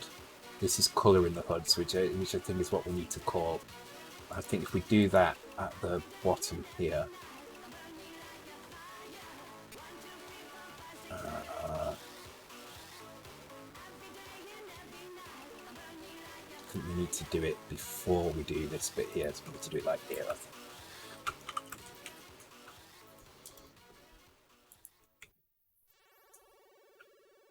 I also had to put a fade out as well. I had to do my own fade out because some of the tunes just ended really weirdly. So the last 5 seconds of a tune fade out.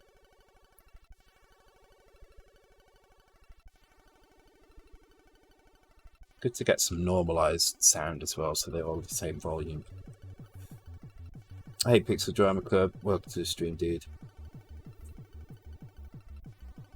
Okay, so that's still working. That's working. That's working. Yay, there we go. So it was just the colouring of the HUD, because what happened was when you move to this screen, it does it draws the map, and then it does a shadow copy of it. But it copies everything. It copies this down here as well. So if this isn't set to the right colour, then that becomes the new second colour, basically. So you end up getting stuck between there's two states of the palette, and they're both the same. So whereas this is working now. So I want to try.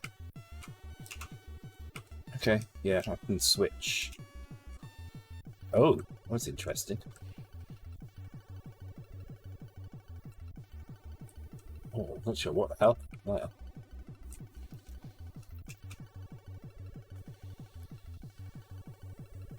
There.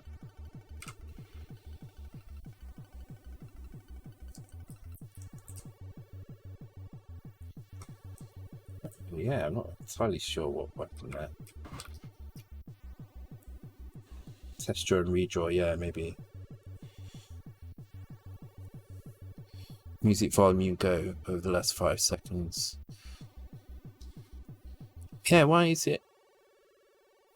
Oh yeah, I see. It has gone really quiet though as well.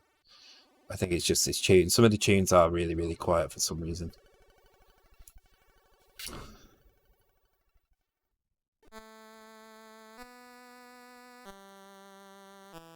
Oh, Andrew Fisher, no way.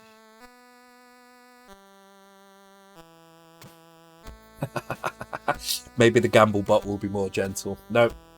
Nope, sorry. Give me your shillings.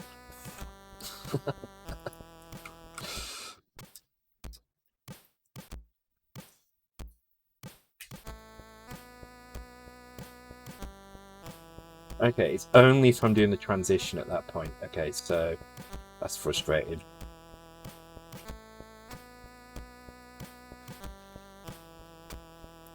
Now it's just falling through memory. Thankfully, the memory's mostly empty, so I'm just going to fall forever. But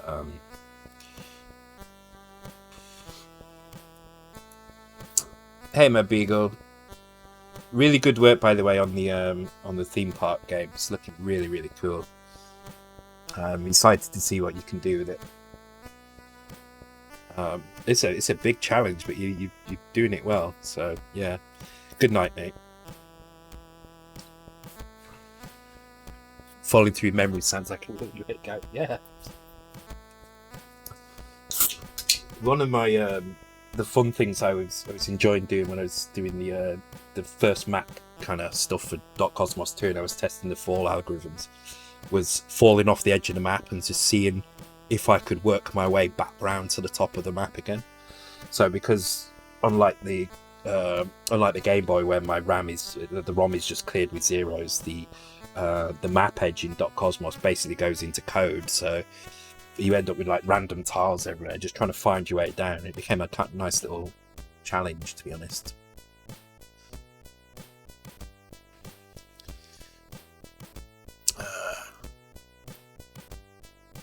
All right, I'm gonna take a smoke break in a minute. But what I need to figure out is why it's doing this. Only when I switch as well. Which I don't. That's the bit I don't understand. Like I can do this all day and it's fine. But the moment I start kind of flicking it as I move. I mean, it's easy enough to prevent. We can just... Oh, this is the 2 minute tune.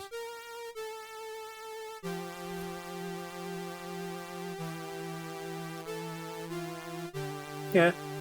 It's much better when it's done with an orchestra, though, I've got to say. I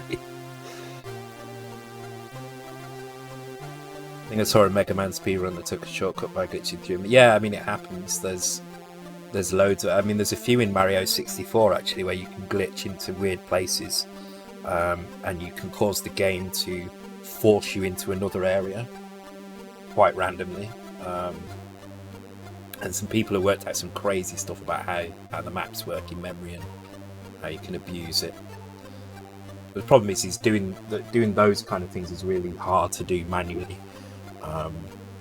But with like a tool-assisted speedrun, you can do some really crazy stuff. The Mario 64 tool-assisted speedruns are really, really good. Really, really good. I definitely recommend watching the kind of the guides to how they're done. They're very interesting. There's some crazy stuff going on in the N64. Alright, I'm going to take a quick break. When I come back, what I'm going to do is I'm going to prevent the player from switching screen while a transition is in progress. It's only going to be a split second, but it will just hold you at the edge. Bit with the colour changes falling down, screen -1. Yeah, it looks like that. Mario ones where you have to make pixel perfect movements, have certain items called odd things to happen, are always interesting. Yeah. Yeah, the best ones are the best tool-assisted speedruns are the 1-star, or I think it's 1-star, or is it no star? I can't remember. Where you can complete the game like in about 2 or 3 minutes, maybe less actually. But you have to do some very specific things, which teleport you to places where you can normally go, but the flags don't get set to say like you're underwater or something like that. So you're actually underwater, but you can now walk, so you can press a switch that you couldn't press before without Metal Mario. So lots of weird stuff like that anyway. Alright, I'll be back in 2 or 3 minutes, guys. Be right back. Yeah, I'll have to find a way to put more shadow around it. That's...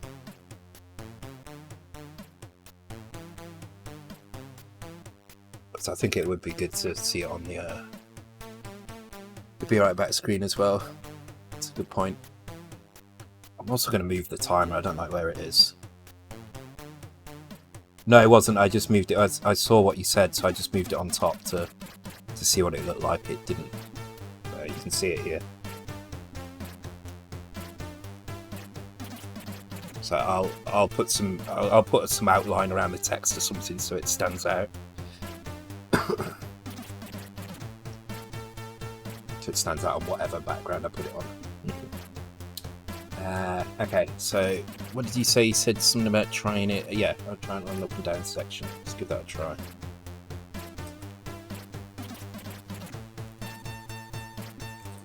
Oh, the thing is I can't walk through that ladder there. So I need to change the collision for that ladder. So I had some temporary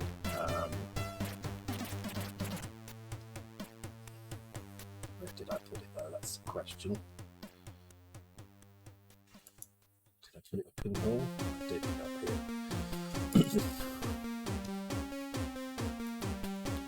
here. Okay, so the ladder is 128 and 129. So this is 60. Okay, so it's this block here.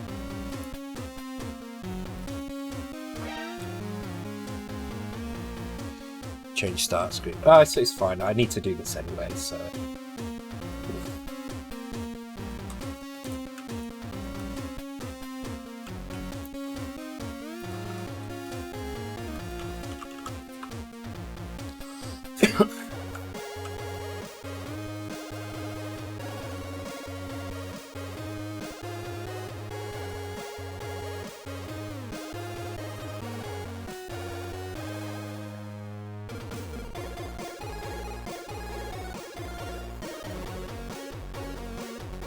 So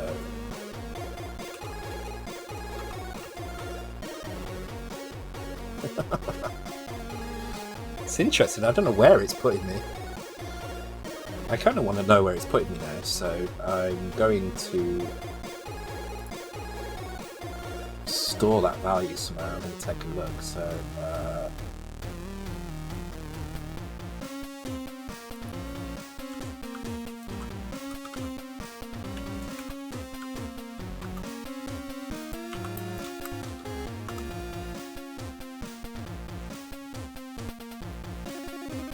oh, you mean falling down? Okay, I'll try it again in a second.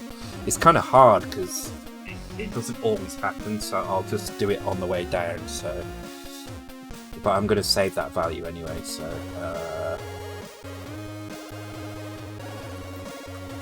I'm going to load that value into current screen, and then I've got that value there. You see, so I can check that when I build. See where that is.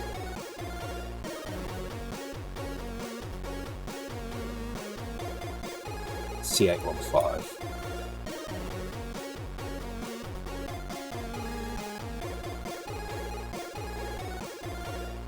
Which is this one here. Okay, so not that you guys can see that, but I can see it. So it only changes when I. Okay, it's not saying it on the first thing. That's fine.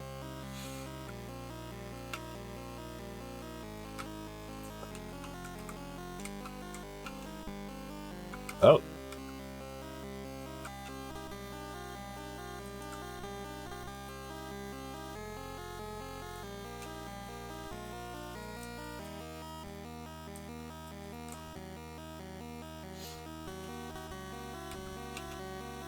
It doesn't seem to affect it on the way down, which is weird.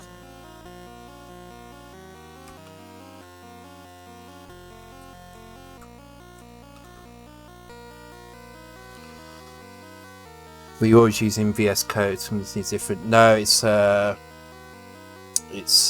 just for the Game Boy stuff. C64 for Sublime. Hey Hayes, welcome to the stream, dude. Just popping in before you go to sleep. Check out the new SID request system. It's kind of cool. People are requesting like crazy now. Jesus Christ, Pixel John. So have you found some fun bits to do with GBA? Well, I'm not using GBA. This is just Game Boy Color. I'm using the GBA to actually test on, but it is Game Boy Color that I'm developing for at the moment. I wouldn't say any of it's fun, really. It's kind of painful, but it kind of does the job. So okay, so I'm gonna try. No, I can't get it to happen when it goes down. It only seems to be.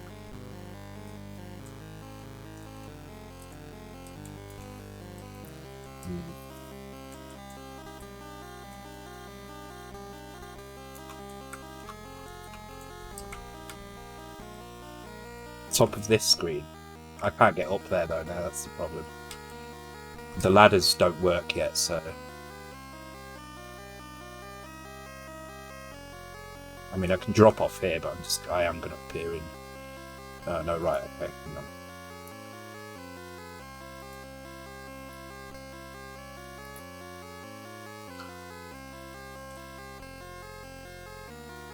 So you mean here?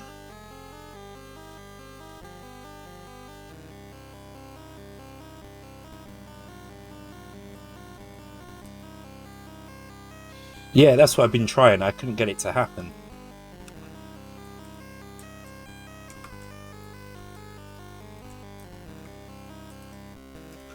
Ah.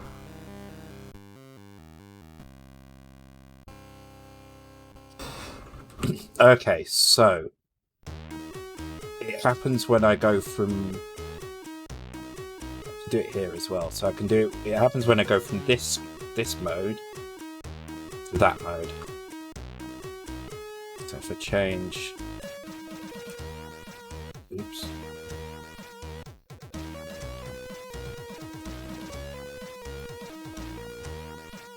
I'll press the right button, so... Huh. So when I go down and I change from old timeline to new timeline, that's when it causes a problem. Why? Why on earth would it cause a problem there?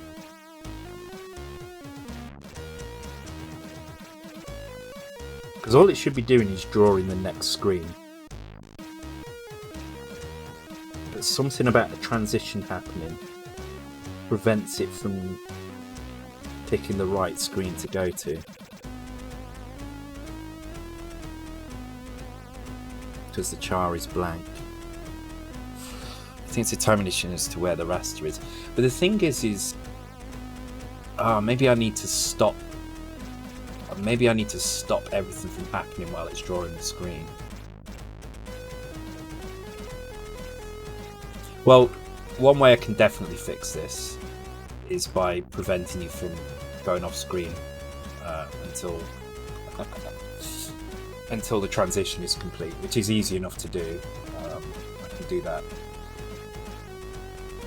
Let's do the left and right first to see if I can get it working there. I would like to fix it though.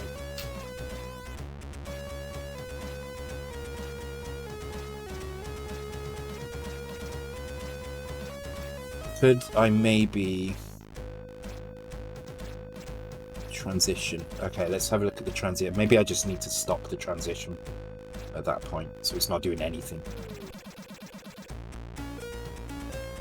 Transition state, there we go. If I set transition state to off, let's try that. If this doesn't work, then I can just blank it when we change screens. So at this point here, basically.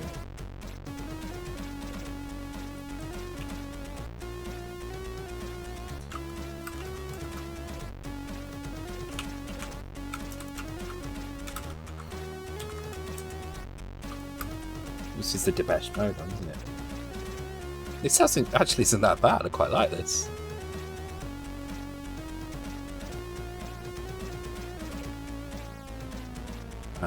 And that needs to go into transition state. Okay, so this should turn the transition off now. I don't know what that's going to do to the next screen, but hopefully it's the act of the transition still happening, as Andy says as well. You know, it's a timing issue. But because the new screen is completely redrawn using the current transition, it should hopefully fix itself. Should be able to see it here. So.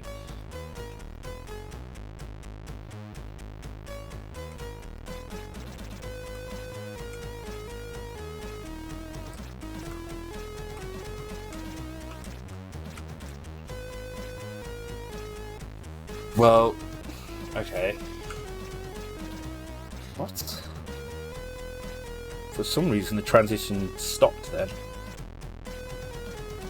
So there's a bug around that transition as well I need to figure out.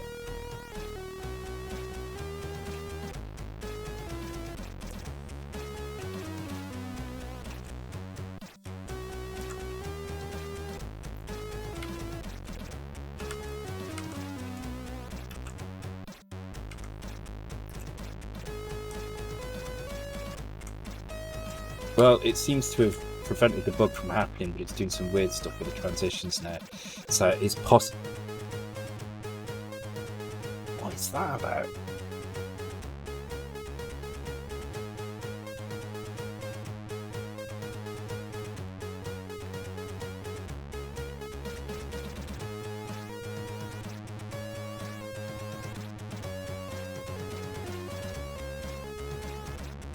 What the fuck is going on now? I'm pretty sure that should not be happening.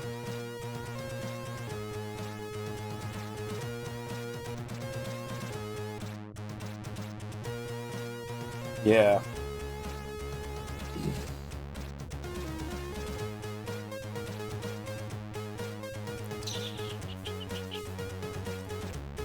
Yeah, it is movement that triggers it.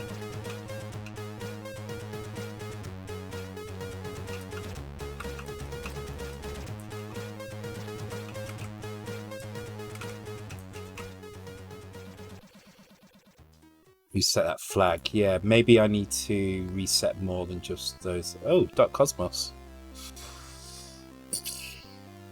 I do actually need to come up with a way of doing music on the game as well, which I've not even thought about yet. So on completion of draw screen, reset that flag. So which is this flag here, right? So yeah, that makes sense. So if we did that here. We might need to reset some other values here as well, but let's try that.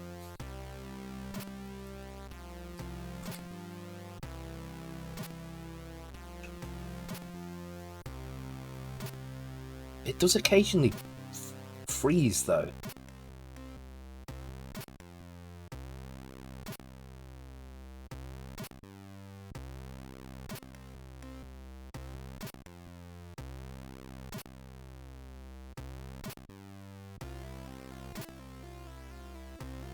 Yeah, let's get this on the actual Game Boy, and then we can have a look with this.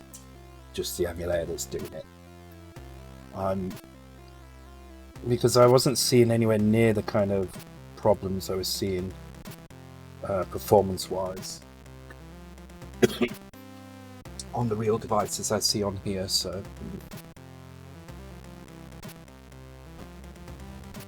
maybe it is something to do with that.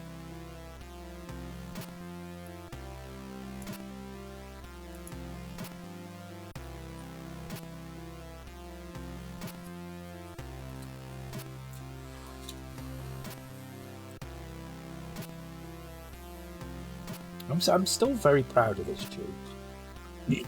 I don't do a lot of music, but I was quite pleased with how this one turned out. Mind you, I spent ages trying to get it right. It's not like I can't do it like Mike can do it, where I can write something in an hour. It took me a couple of days to write. Alright. I don't know how easy this is going to be to do. Right, I'm just going to try it first, and then I'll show you. Still say stole it from Icicle Works. I don't know what that is. Oh, it's really slow. Ah, now we...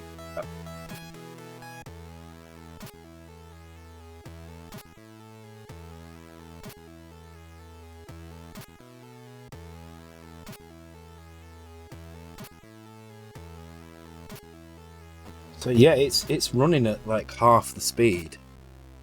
Don't know if you can see that. But if you compare that to what's going on here, let me put it in.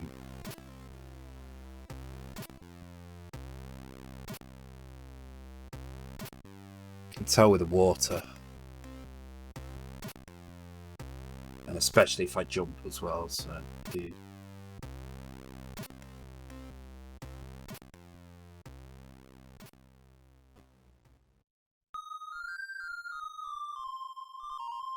Maybe not actually. Oh no, it's definitely quicker on there. Okay, so I need to look into why that might be the case. I gotta say though, it does look really nice in the in that mode, in the Game Boy emulator mode, in the Game Boy mono mode. Frogging, that's right.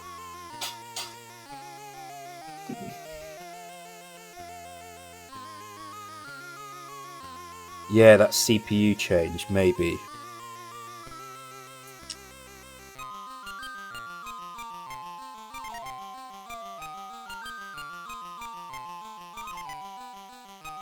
It's almost like this doesn't want to do the faster mode. So I can tell by timing the...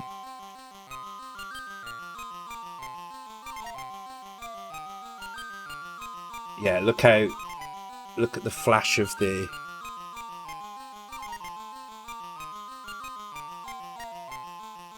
There's a definite difference between the two. Maybe I need to do a test and set it different. Yeah, let's try. Right, first of all, let's go and change that value back to the 1 megahertz mode or whatever it is, and see if that actually has an impact on cyclable speed, which is this thing here. Right, okay, so just cancel that out. So first of all, I want to see if this fixes the bugs, because maybe it is something to do with the CPU mode as well.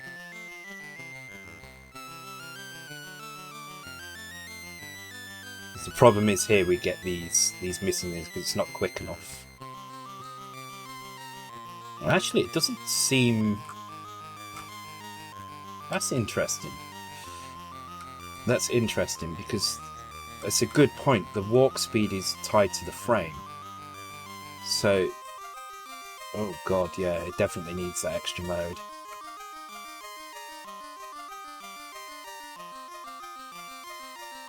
Yeah, exactly. The animation is frame locked, so I'm just wondering why it feels so slow on there. Let me put that weird janky version on and see what it looks like.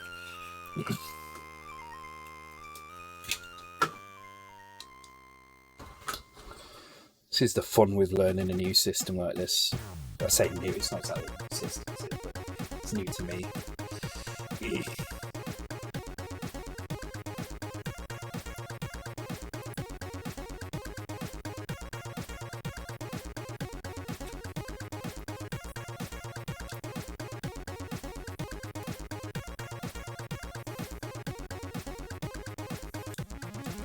It's actually gone in. Okay.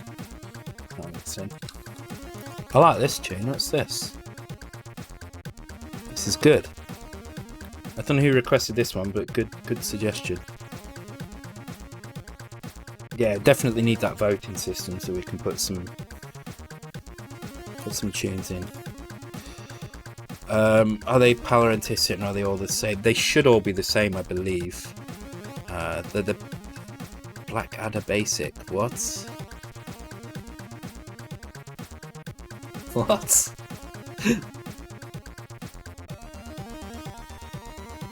What did it actually put in? Acid and Black tune 1. Okay.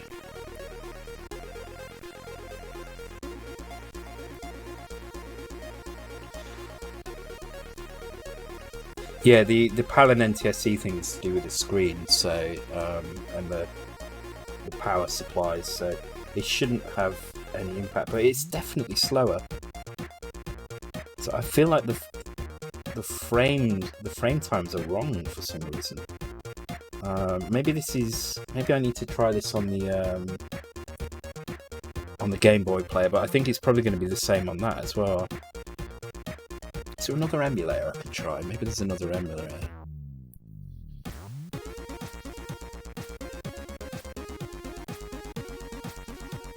Because this is just running really slowly.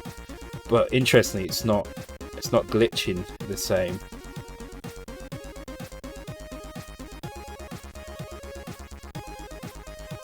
I'm starting to think the emulator's not ideal.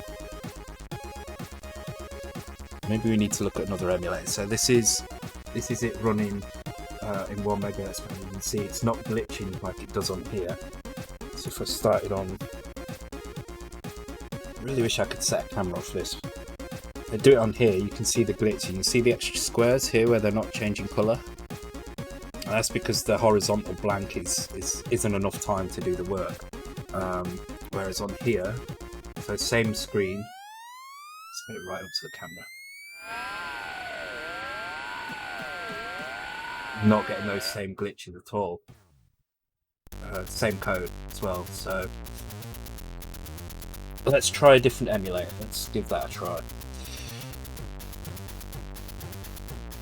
So we're going to keep this same version, but let's try another emulator. Because it may be that we're alright to use this BGB for debugging, but maybe a better emulator for actually running things. Okay, so there is a Game Boy Color emulator. Game Boy emulator link function. Visual Boy Advance, probably the best Game Boy Advance emulator. Okay, we don't want that. We want. Let's see what this play guy. How old is this? 2003, so this probably isn't going to work. I don't imagine. Just give it a try anyway. Let's just stick it in like. Let's put it in downloads. Why not?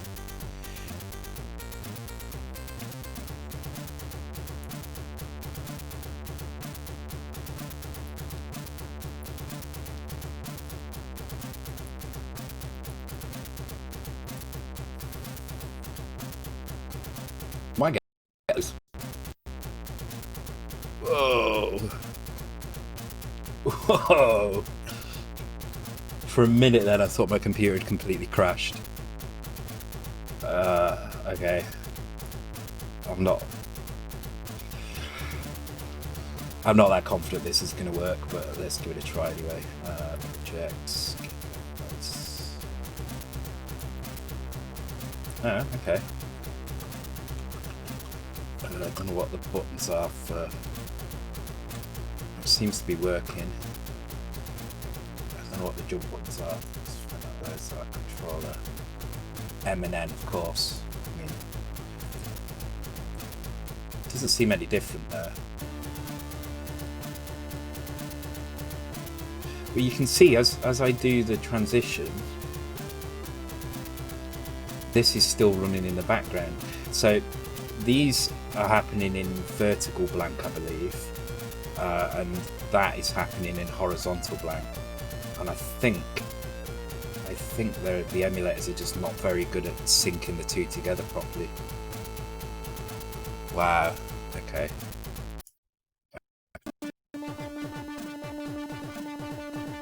Jesus. Jesus. Hey, that's a bad emulator. I don't want to use that one again.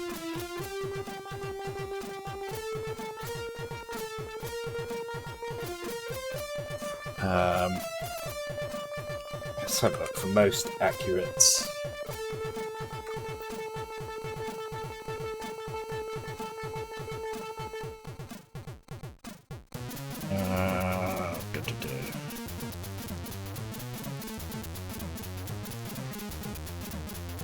Probably the most accurate is one called Same Boy. Okay. What is going on with this tune? Okay, this was last released a month ago, so I definitely trust this one a lot more.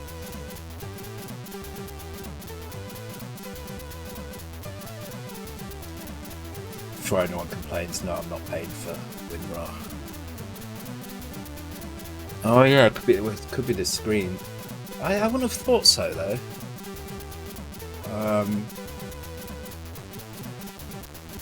Let's try this emulator and see what happens. Oh god, this tune's a bit too manic for my liking.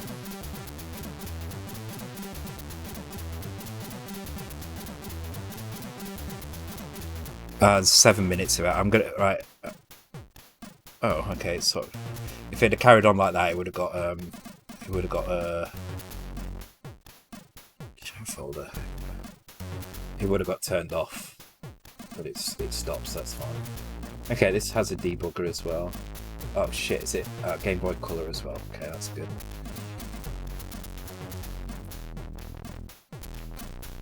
Let's get the window open.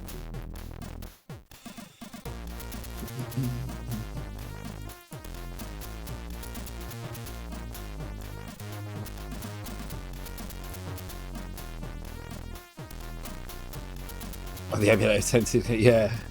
Oh, okay. Well, apparently this is the most accurate emulator and it's already got junk all over the screen, so I'm not holding my breath for this one. Although actually the speed feels...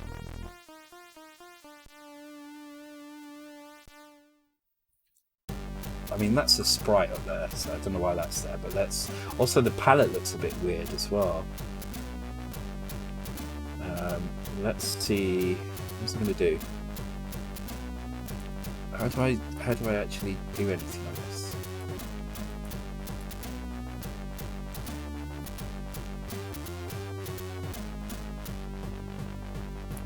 Oh my god. How do I change the buttons? Oh, there we go.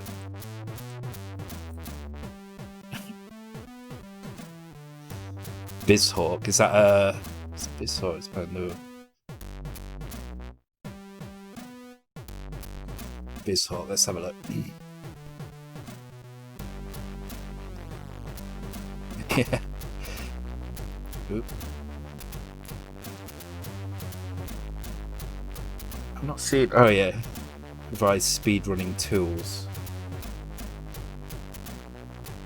Let's just try and set the joypad buttons on here as well. So configure layout. Press button for ride. Wow. Okay. So I think they mean keyboard. Right, left, up, down, X and Z. Okay. No, it's still got the glitch. You can see the glitch at the top, which is caused by. I wish my cursor would work. You can see a glitch at the top here, which is caused by overrunning the VBlank time. There is still hitches in it. I'm not seeing those hitches on here at all. Okay, I'll try BizHawk in a second.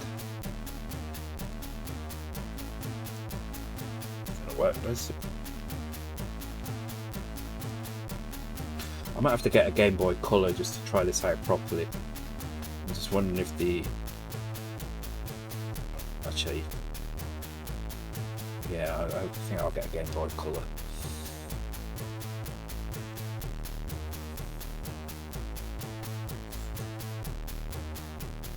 Because there's never a hitch. If you watch the transition, there's never a hitch.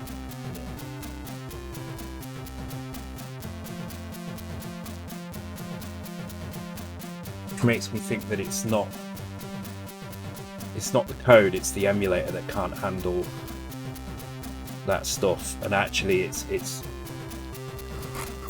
running some stuff too fast and some stuff too slow and all sorts of crap.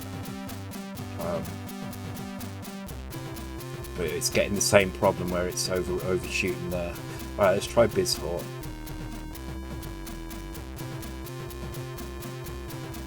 Is this going to be the source code or is there a release in here? There's a zip file, so...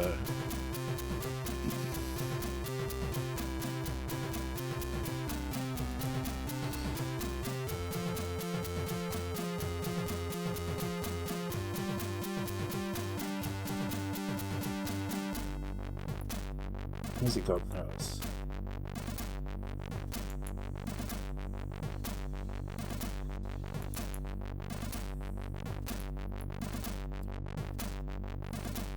Shut up, you. Never. I'm really happy with the AMD chip. It's exactly what I need. It's fine.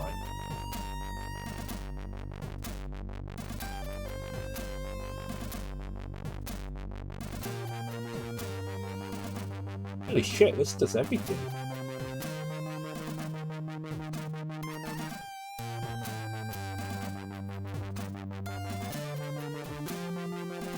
How do I do this? Alright, I need to actually load. Okay, I need to get firmware for it.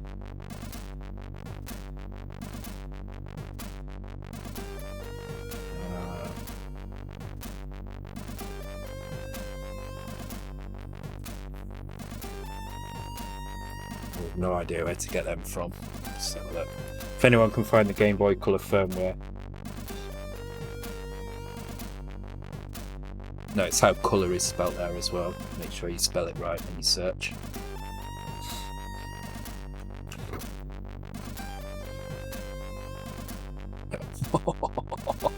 Oh, Andy. I'm not even going to read that out. That's such a terrible, terrible, terrible joke, but I love it. Oh, dear. Wow. Okay, Game Boy Color, where are you hiding? Oh, it's not here. What?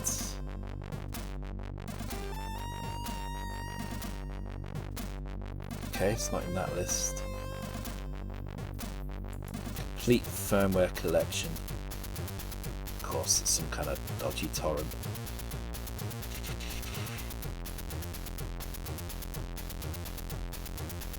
Let's try that link. Yeah, that's. I went to that link. I'm not sure about that though. Oh, it's on archive.org. Okay, that's fine. Just it looked shady at first.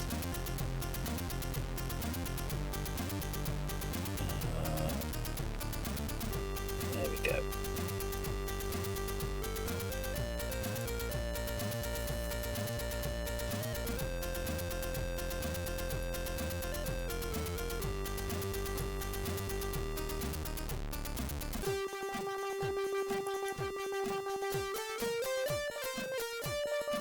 Game Boy Color bootloader. Okay, so if I just drag all these into my firmware folder in here.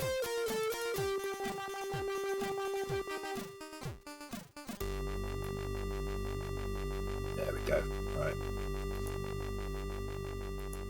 So hopefully now.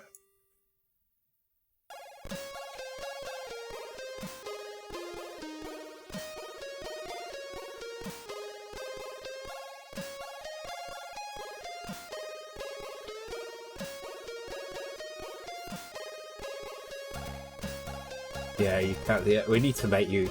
Maybe that's something I'll add into the this stream overlay thing. So I'm gonna redo my whole overlay at some point. I'll probably spend the 3 weeks off that I've got being very unproductive and doing something like that.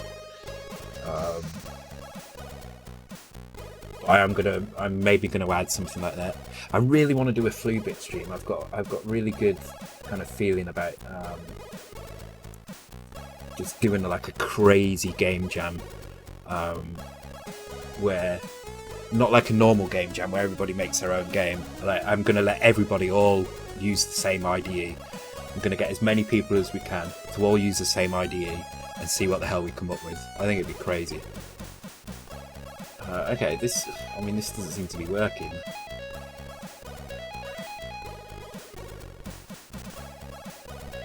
If you do, you're going to keep up with cool. Right, it's a deal then. I'm going to make that so. Okay, I'm not sure why that's not working. I can get it to here, but it doesn't seem to want to load the ROM in for some reason. Let's try opening the ROM through this menu instead.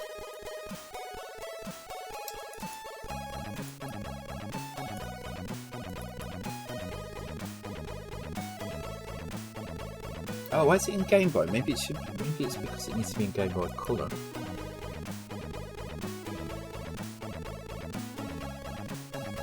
Oh yeah, everything is there. Shit, this looks like a really, really good emulator actually. Why is it loading in?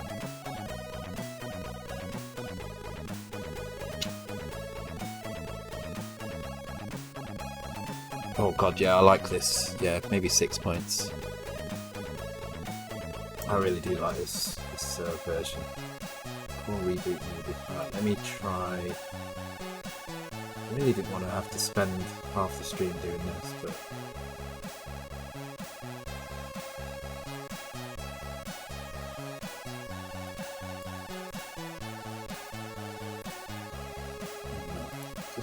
just load that, please. See, the cartridge should tell it that it's a Game Boy Color. That's one of the things in the header.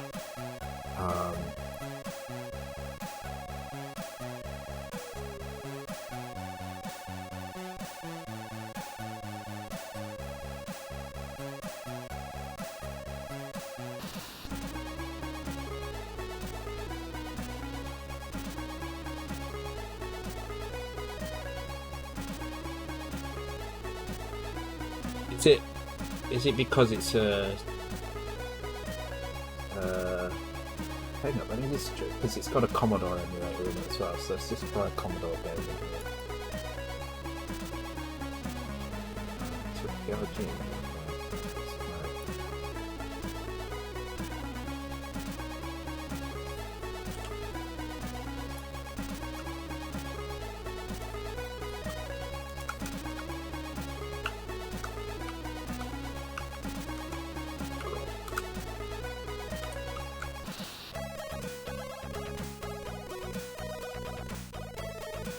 I just want to make sure. Well, I mean, it must be running because it's running this fine, so maybe it's something to do with that particular firmware. Word ROM and soft boot.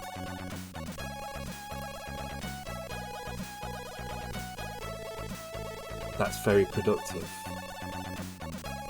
Oh, the thing.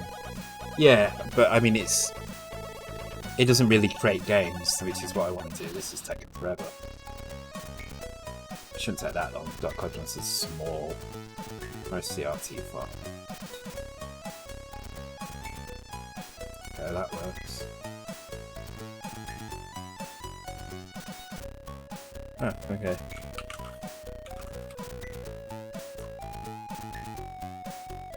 Okay, so it's not that it's just a speedrunning thing. It's something to do with.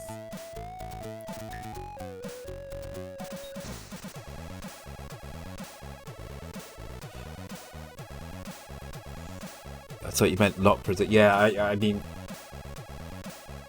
when I mean not productive, I mean it's not going to generate anything useful. I mean, I guess the overlay will be useful, but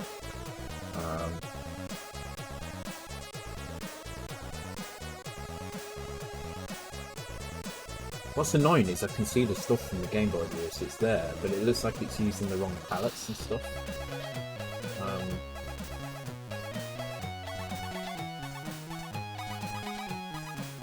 So I don't even know how to get rid of this. Bank 2 is an enable. It's like it's not in colour Game Boy mode.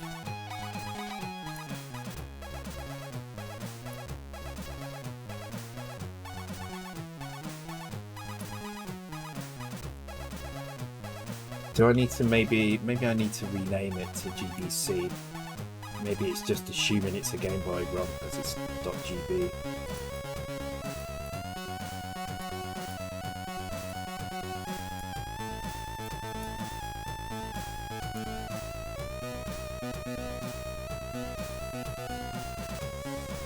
Good night, Red Fox. Thanks for joining. Yeah, I don't think I'm going to go for much. I'm feeling quite tired myself.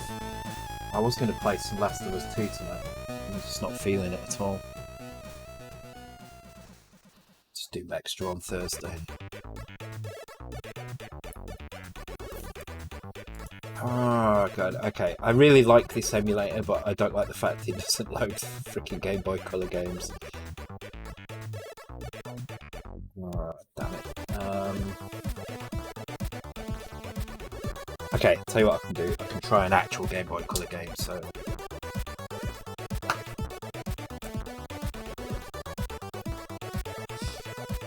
Boot. Yeah, sorry, I'm just not feeling it tonight. Holy crap! Oh god, yeah, I remember where I am in it as well now. Yeah, I'm not feeling that. I will kick its ass on Thursday though. Oh, thank you for the follow as well. I've missed a few follows here. Don't know why. Drunken Trail. Let me just try triggering them again. Oh, I can hear them. Okay.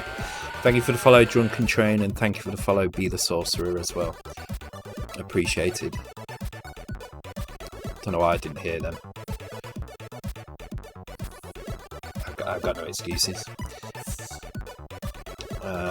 Okay, so I want to try a Gameboy Color game, so let's just pick a random one. Doesn't really matter what. Yeah, see, it's using... Yeah, okay.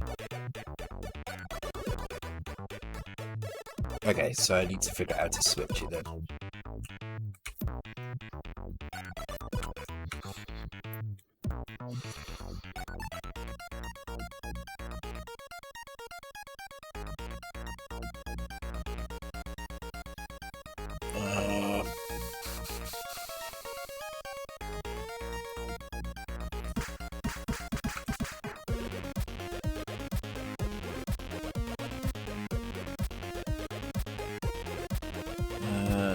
So super game, whether it's not that, I need...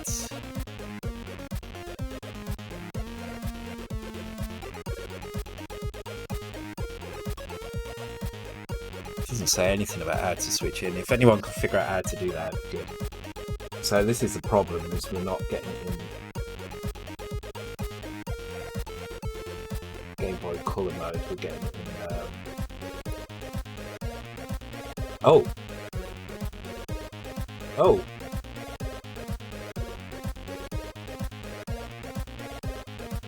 Okay, so let's try that. Hey, there we go. Haha! I don't know what I did different then, but apparently it worked. Okay, let's confirm controllers. Z and X, okay. Okay, so we're still getting these glitches down the side. It's...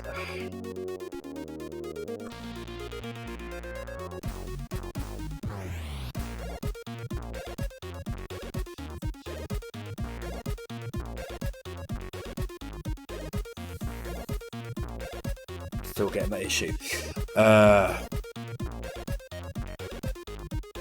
Yeah, it isn't in fast mode now, but neither is it on here either. And it runs... it doesn't have the same glitches, which is what bothers me.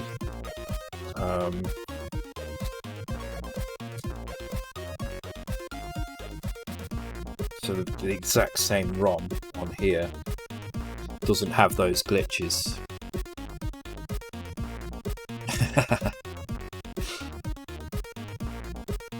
Googling, stop Googling. Yeah, okay. 50 points is cheap, man. It used to be 2,000. It used to be a lot. Or 1,000. Was it 1,000 or was it 2,000? It was a lot. Because it was a lot of work for me to freaking do it. So when I put it down to 400 on Saturday and spent almost the entire stream queuing up SIDS, so but now it's automatic, I don't care.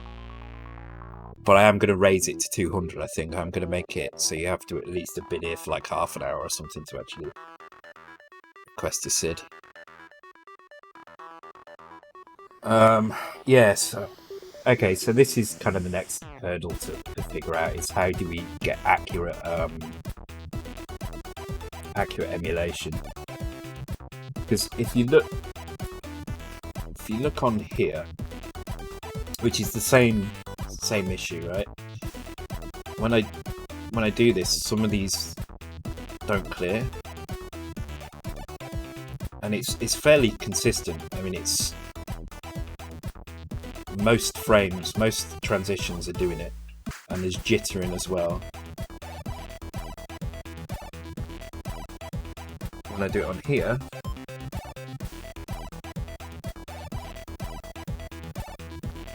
it never happens.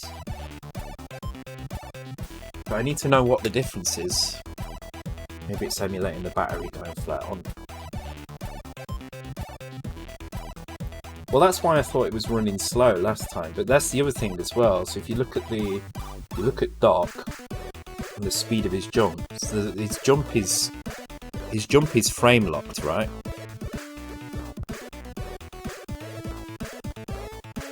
So that should be running at the speed of the frame rate of the device. And regardless of whether or not we're in fast CPU or slow CPU mode, that will always be the same. But if I do it on here, let's put it in the same, it looks way quicker. So I jump at the same time. It's like twice as fast on here. Okay, last resort, I'm going to try changing my refresh rate, because maybe it is something weird to do with my my refresh rate.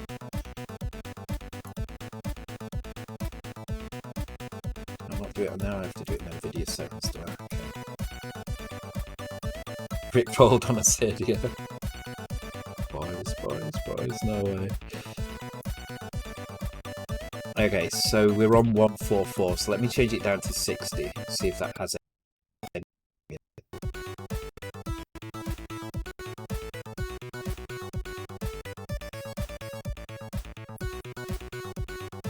Oh god, that feels horrible now.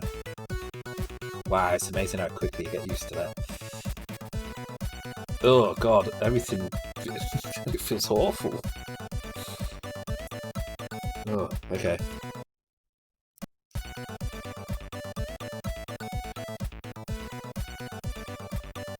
No, it's the same. It's not to do with the refresh rate either. Oh yeah, I'm gonna have to do some research into this, I think. I can't really do much more. I am gonna put my refresh rate back up there, because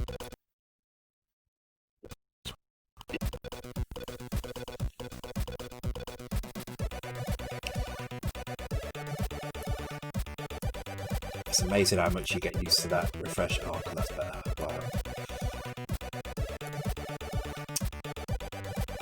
So I want to keep this double speed in, because the reason this is in here is to ensure that we have enough time in the horizontal branch to do things. So I'm going to keep that in there. And that doesn't seem to have an effect on other things as well. Thank you for the follow, Equator Zero. Welcome to the stream. I do want to potentially... Oh my god, it's having a fit whenever I run anything there. So ever since I ran that first emulator, it just has a fit whenever I run something there. Yeah, so this emulator stops the glitches. Sorry, this speed stops the glitches, but you can see it hasn't affected the speed of it jumping, and nor has it affected the speed of the waterfall. But there is definitely something weird going on, and it's emulator only, which is really frustrating, because it means even things like, you know, this bug when I move off screen might not actually happen on the real device. So is it just that Game Boy emulators aren't as good as like Vice, and I just have to put up with the fact that it's only an approximation and have to test more on the real device? It feels very... Let's see if there's anything in the options. Weight loop detection fast. See, what is this? I'm going to get rid of that, because that sounds like it could be something. Real-time RTC inaccurate. What that is.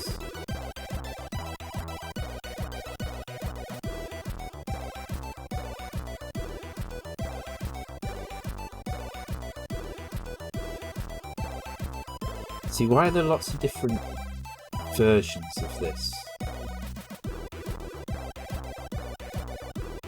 I'm going to go with that. Let's see what happens.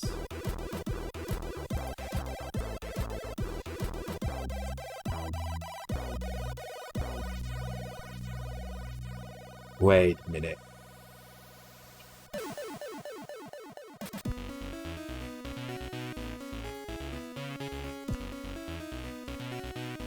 It's not glitching there.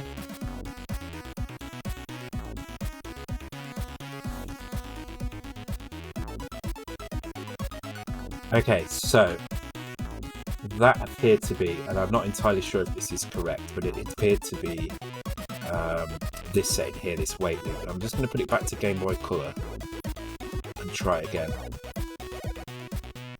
just to make sure it was that setting. No, there's glitching here. Okay, so BGB obviously has a few different versions of the emulator, and I want this one here. I don't know why that is any different, but okay.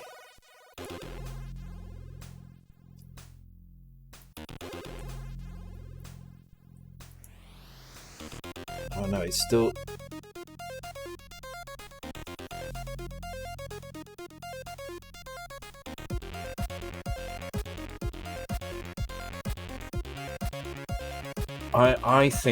I think it's just down to the emulator not being perfectly accurate. Well, it has to be because it's fine on the device. But this is also making me worry that the Game Boy Advance is just doing an emulation. But I don't think it is. I think it does have... I might be wrong, but I think the Game Boy Advance actually has a Z80 in it. I don't think it's an ARM emulation of a Z80. Let me check.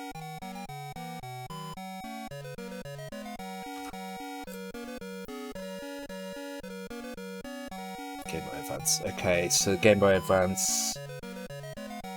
yeah, it does have both in. So it has the Sharp Z80 and it has an ARM, so it's actually two separate things.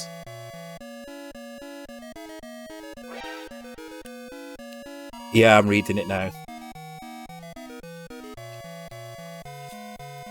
Microstore, especially on Pokemon, I don't know, so it's smooth on every game. MBGA, okay. So that's one to check out. What is this?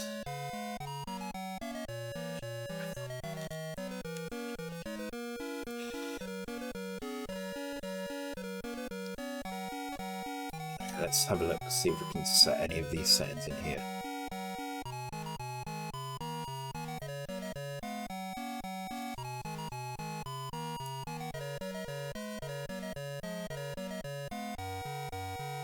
Disable VSync and triple buffering, so VSync off.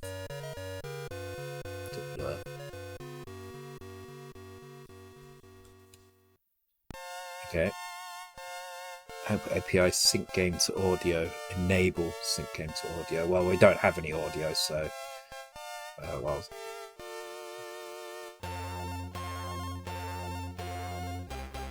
Doesn't seem to have any sync anyway. Throttle to no throttle. We don't have any throttling in here either.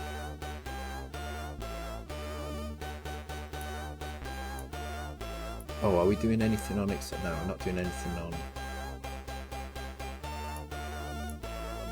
Okay.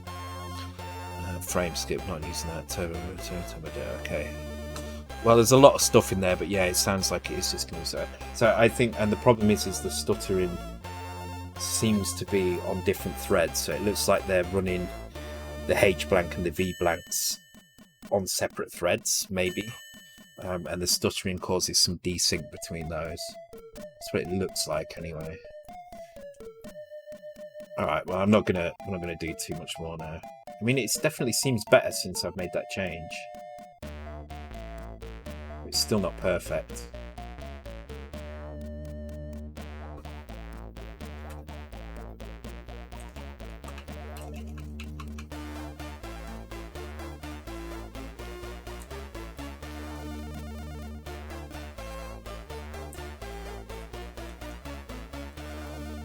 Although, look, it's not...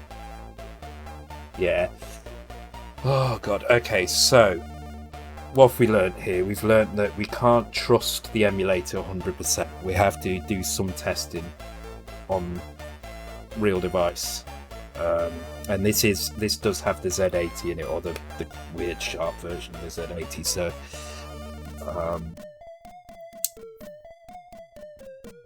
See, we're kind of spoilt coming from the Commodore world because I think we sometimes forget just how good Vice is. Vice is incredibly accurate emulator. There's very little In fact, in all the time I've been doing stuff, I've not found anything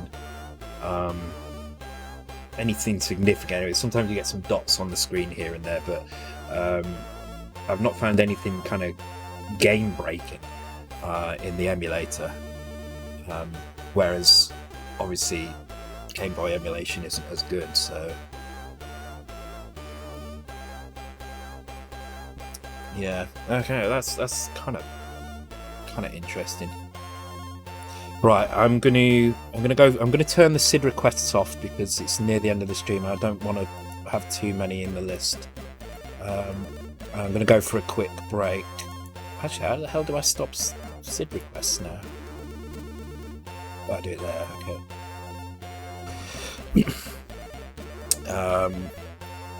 Then when I come back, I'm just gonna do a few more little tests. I'm not gonna play anything tonight, so I'll do another 15-20 minutes on this. Alright, I'll be back in a few minutes, guys. Be right back.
You know, ashes to ashes. Version of it as well, I think. Yeah, not bad. Okay, so really, I mean, well, it wasn't a waste of time because we've got some information out of it. We know that this is not going to work 100% on the emulator. We just need to be careful. If we see a crash or some weird behavior, check it.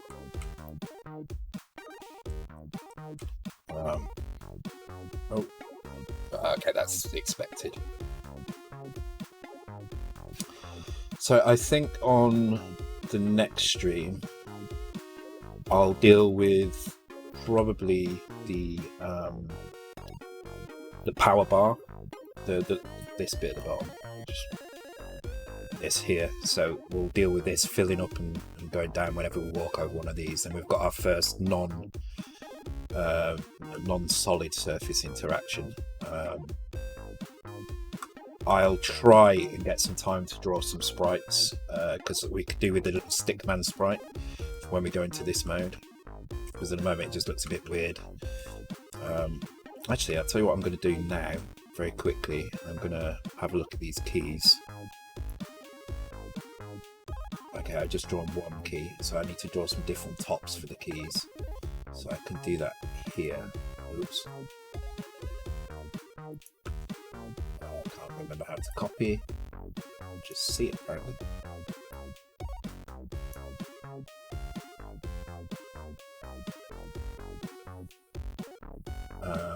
Okay, well, it doesn't, so.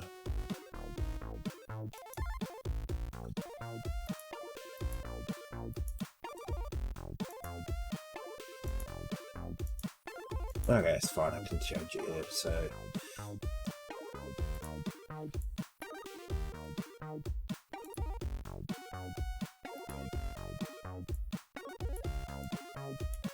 So this is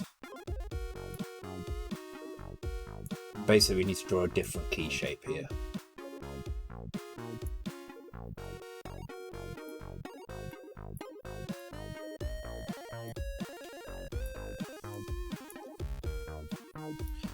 Like oh, I never watched either of those series actually.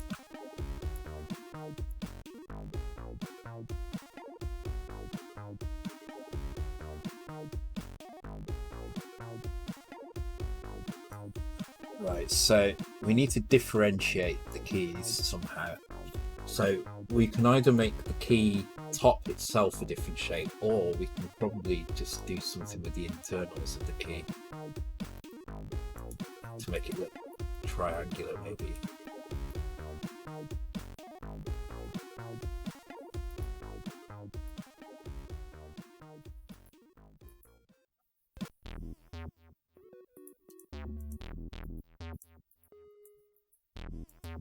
So it just needs to be different shapes really, and then the doors need to also have that as well. Letters on the bottom. Oh, you mean on the? Oh yeah. Well, I could do both, I guess. Because what I want to do is where the doors are. So let's just put a dummy door in here for a moment. Like here, there's a door here, right? So. What I was thinking was having doors in 3 colours, obviously, but at the same time as 3 colours, they would also have a shape built into them as well. So, like, our green door would be something like this.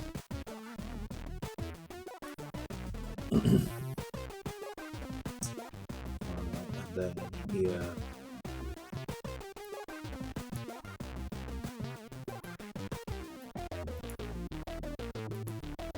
so that would be a green door. Then a red door would.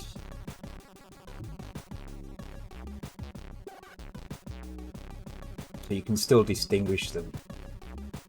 So whether we do the shape in the top of the key or the bottom really doesn't matter.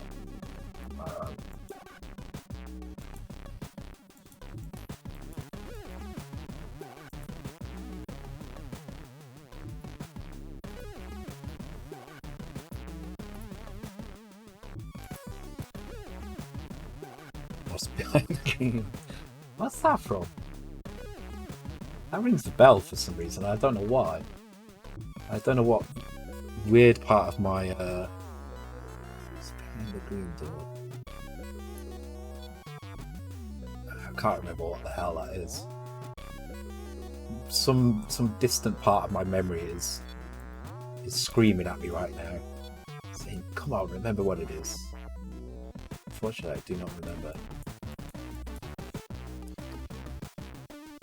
Oh, green door. Oh, Shakin' Stevens. That's not what I was thinking of, though. I'm thinking of something else. Yeah, so like that. So the doors look.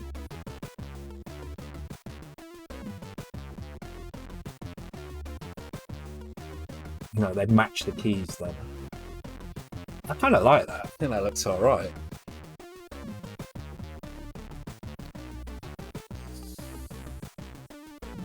What do you think?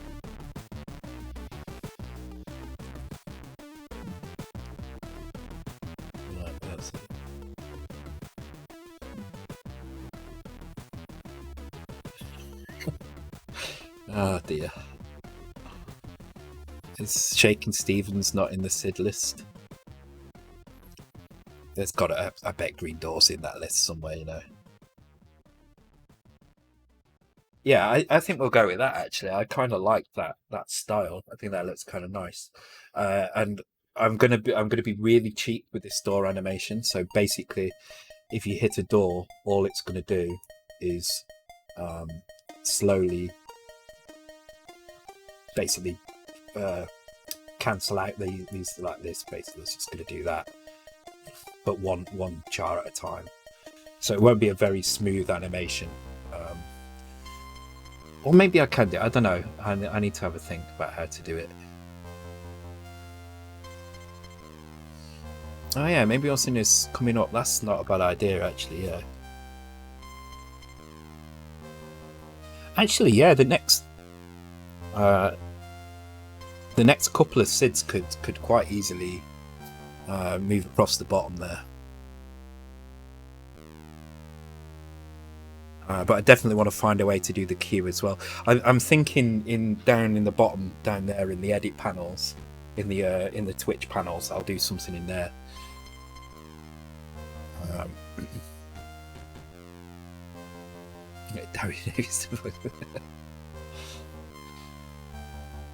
Okay, yeah, I think I'm going to let these two SIDs play out, and then I'm going to call it a night.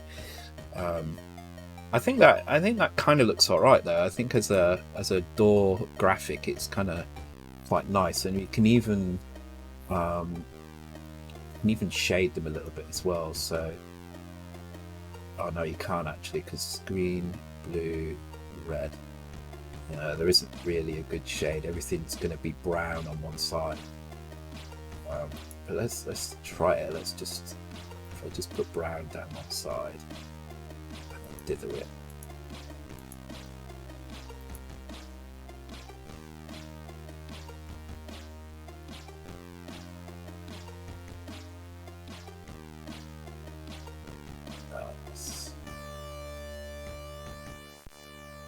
Let's do the same one here. See what it looks like.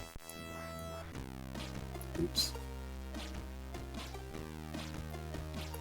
It's not a bad little edit of this actually. I'm quite pleased with it. Turned out nice. Yeah, actually they look alright. Thing is the brown pulls away from this green though. It makes it hard to tell what's going on, so I don't think, maybe it just needs kind of toning down a little bit in this one.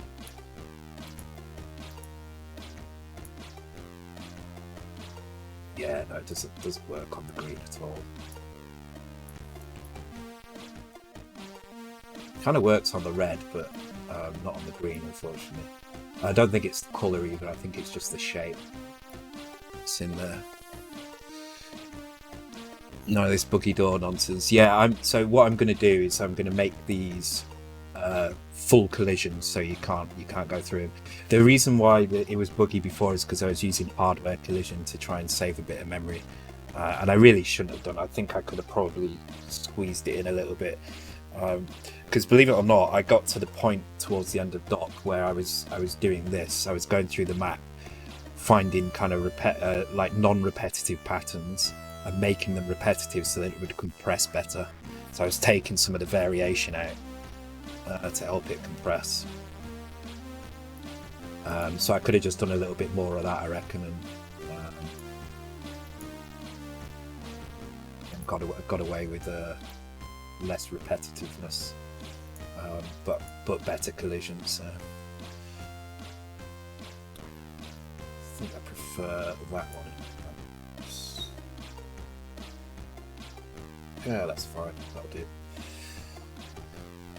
But yeah, well, it's not gonna have the thing. Oh, is this the one that was supposed to be Blackadder Basic?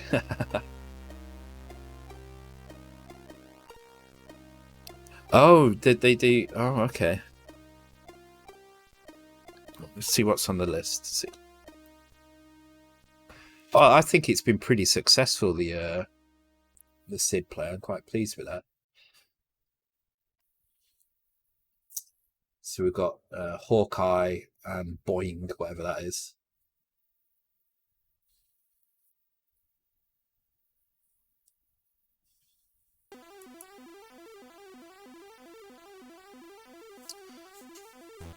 Yeah, it works really well. I mean, it's not perfect because you do have to kind of work a little bit to get the right tune, but it's definitely better than me manually doing them. And once I get over the excitement of it all working, I'm sure I can be less distracted by it. Yeah, I think I'm going to go with that for the doors. I like that. Maybe this shape, maybe this triangle shape needs to be something different, but I kind of like I think it's obvious looking at that, which, you know, you can look at this at the bottom and you can say, okay, so this is the square key, this is the cross key, this is the triangle key. This can stay the same, doesn't have to change. I'll need to make a small change to the HUD so it actually displays the right characters here, because it's not going to display the right characters at first. In fact, I can make that change now. Let's do it.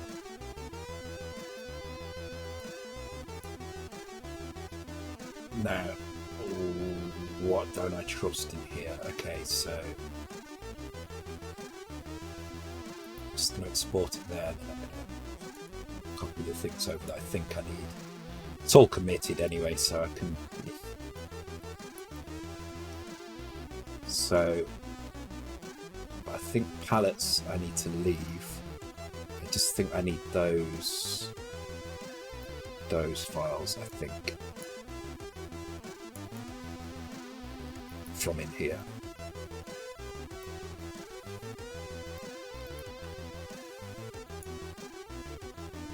And then I need to go and change the colours in my HUD. So there is a... Oh, it's not in there. Where is it? Is it in this bit? Yes, this is the colours. So I think it is probably going to be these ones, isn't it? Let's just have a look at what's going on in here.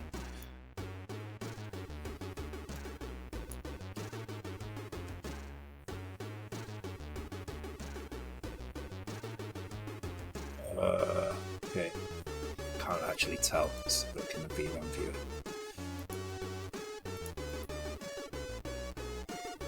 One X is 9, 10. Okay, so that's this one, 6 and 2. So 6 is this one. 2 is this one, so red and green, yeah, that's correct. Okay. Oh, and that's in here, isn't it? God damn, of course it is.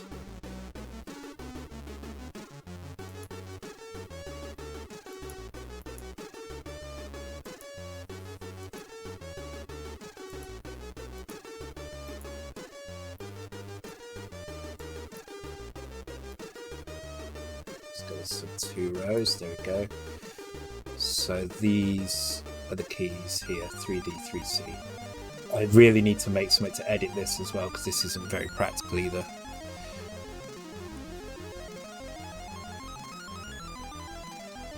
You wanted jank but got a good tune, yeah. Okay, so what numbers are those? So at the moment we're using 3D, which is this one here. Is that correct? 3D, yep, okay. So we'll keep 3D and we'll change that one to 2E. So 2E and 2F. Okay, so let's put all the keys in, why not? 2E, 2F, which makes this 4D, which means I need to put the colour in here, so 6-2. And then whatever blue is 8, so it's actually 7. So this, so let's change that to 7.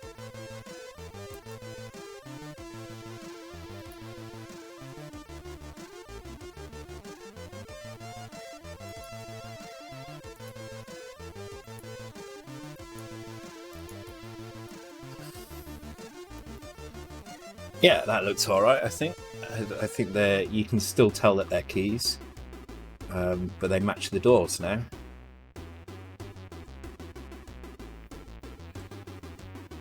Cool. I like that. Yeah, we're just finishing now, so we're going to let one more Sid tune play out. What is the last Sid tune? Let's have a look. Boing. I think you're going to get your jank tune coming up. But yeah, welcome Warlock. Yeah, unfortunately it's the end now. Let's see who we've got. I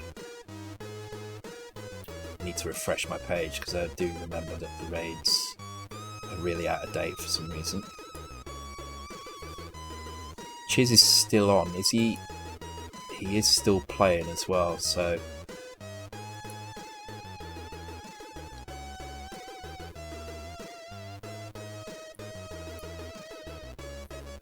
I need... What is he playing?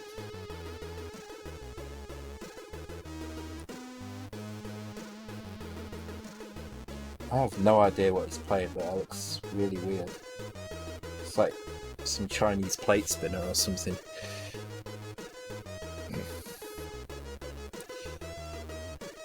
More progress in this antique lost art than I did in a No Limit Game Maker Studio. Yeah, but you're learning Game Maker Studio. It's not like you've jumped in with the knowledge.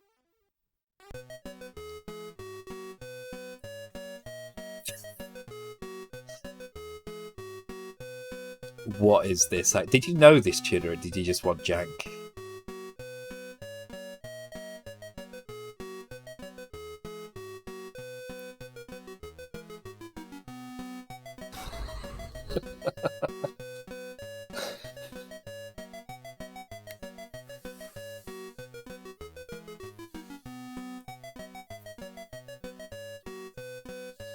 I've never heard this before.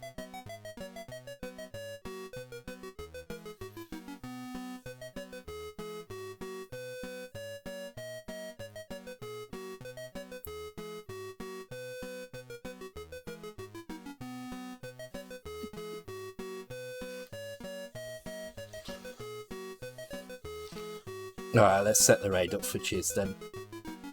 He seems to be in the middle of a game, so hopefully we can catch him before he ends.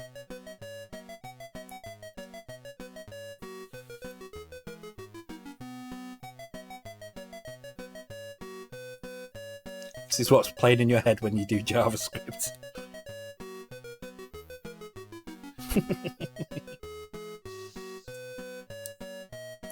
Alright, thanks everyone for coming along tonight. It's been pretty good. I think we've made a bit of progress. Not a huge amount, but we have made some. And we've figured out some interesting things with the emulator we'll have to keep an eye on. But yeah, it's pretty good. I don't know what we're going to do on Thursday. I was going to do the Raspberry Pi Commodore 64 build, but unfortunately I haven't got the stuff I need for it yet. I'm still waiting on a keyboard. So that's probably going to be next week instead. So I think it's probably going to be the Charpad stream this Thursday. So yeah, thanks to everybody who came along tonight. Thank you for helping me test the Sid player out. It seems to be working quite well, so I'm quite pleased with that. I'll go through the list of kind of additions and make some changes for it, and hopefully it'll be a little bit better each time we do a stream. Alright, cheers guys, and see you on Thursday. Cheerio.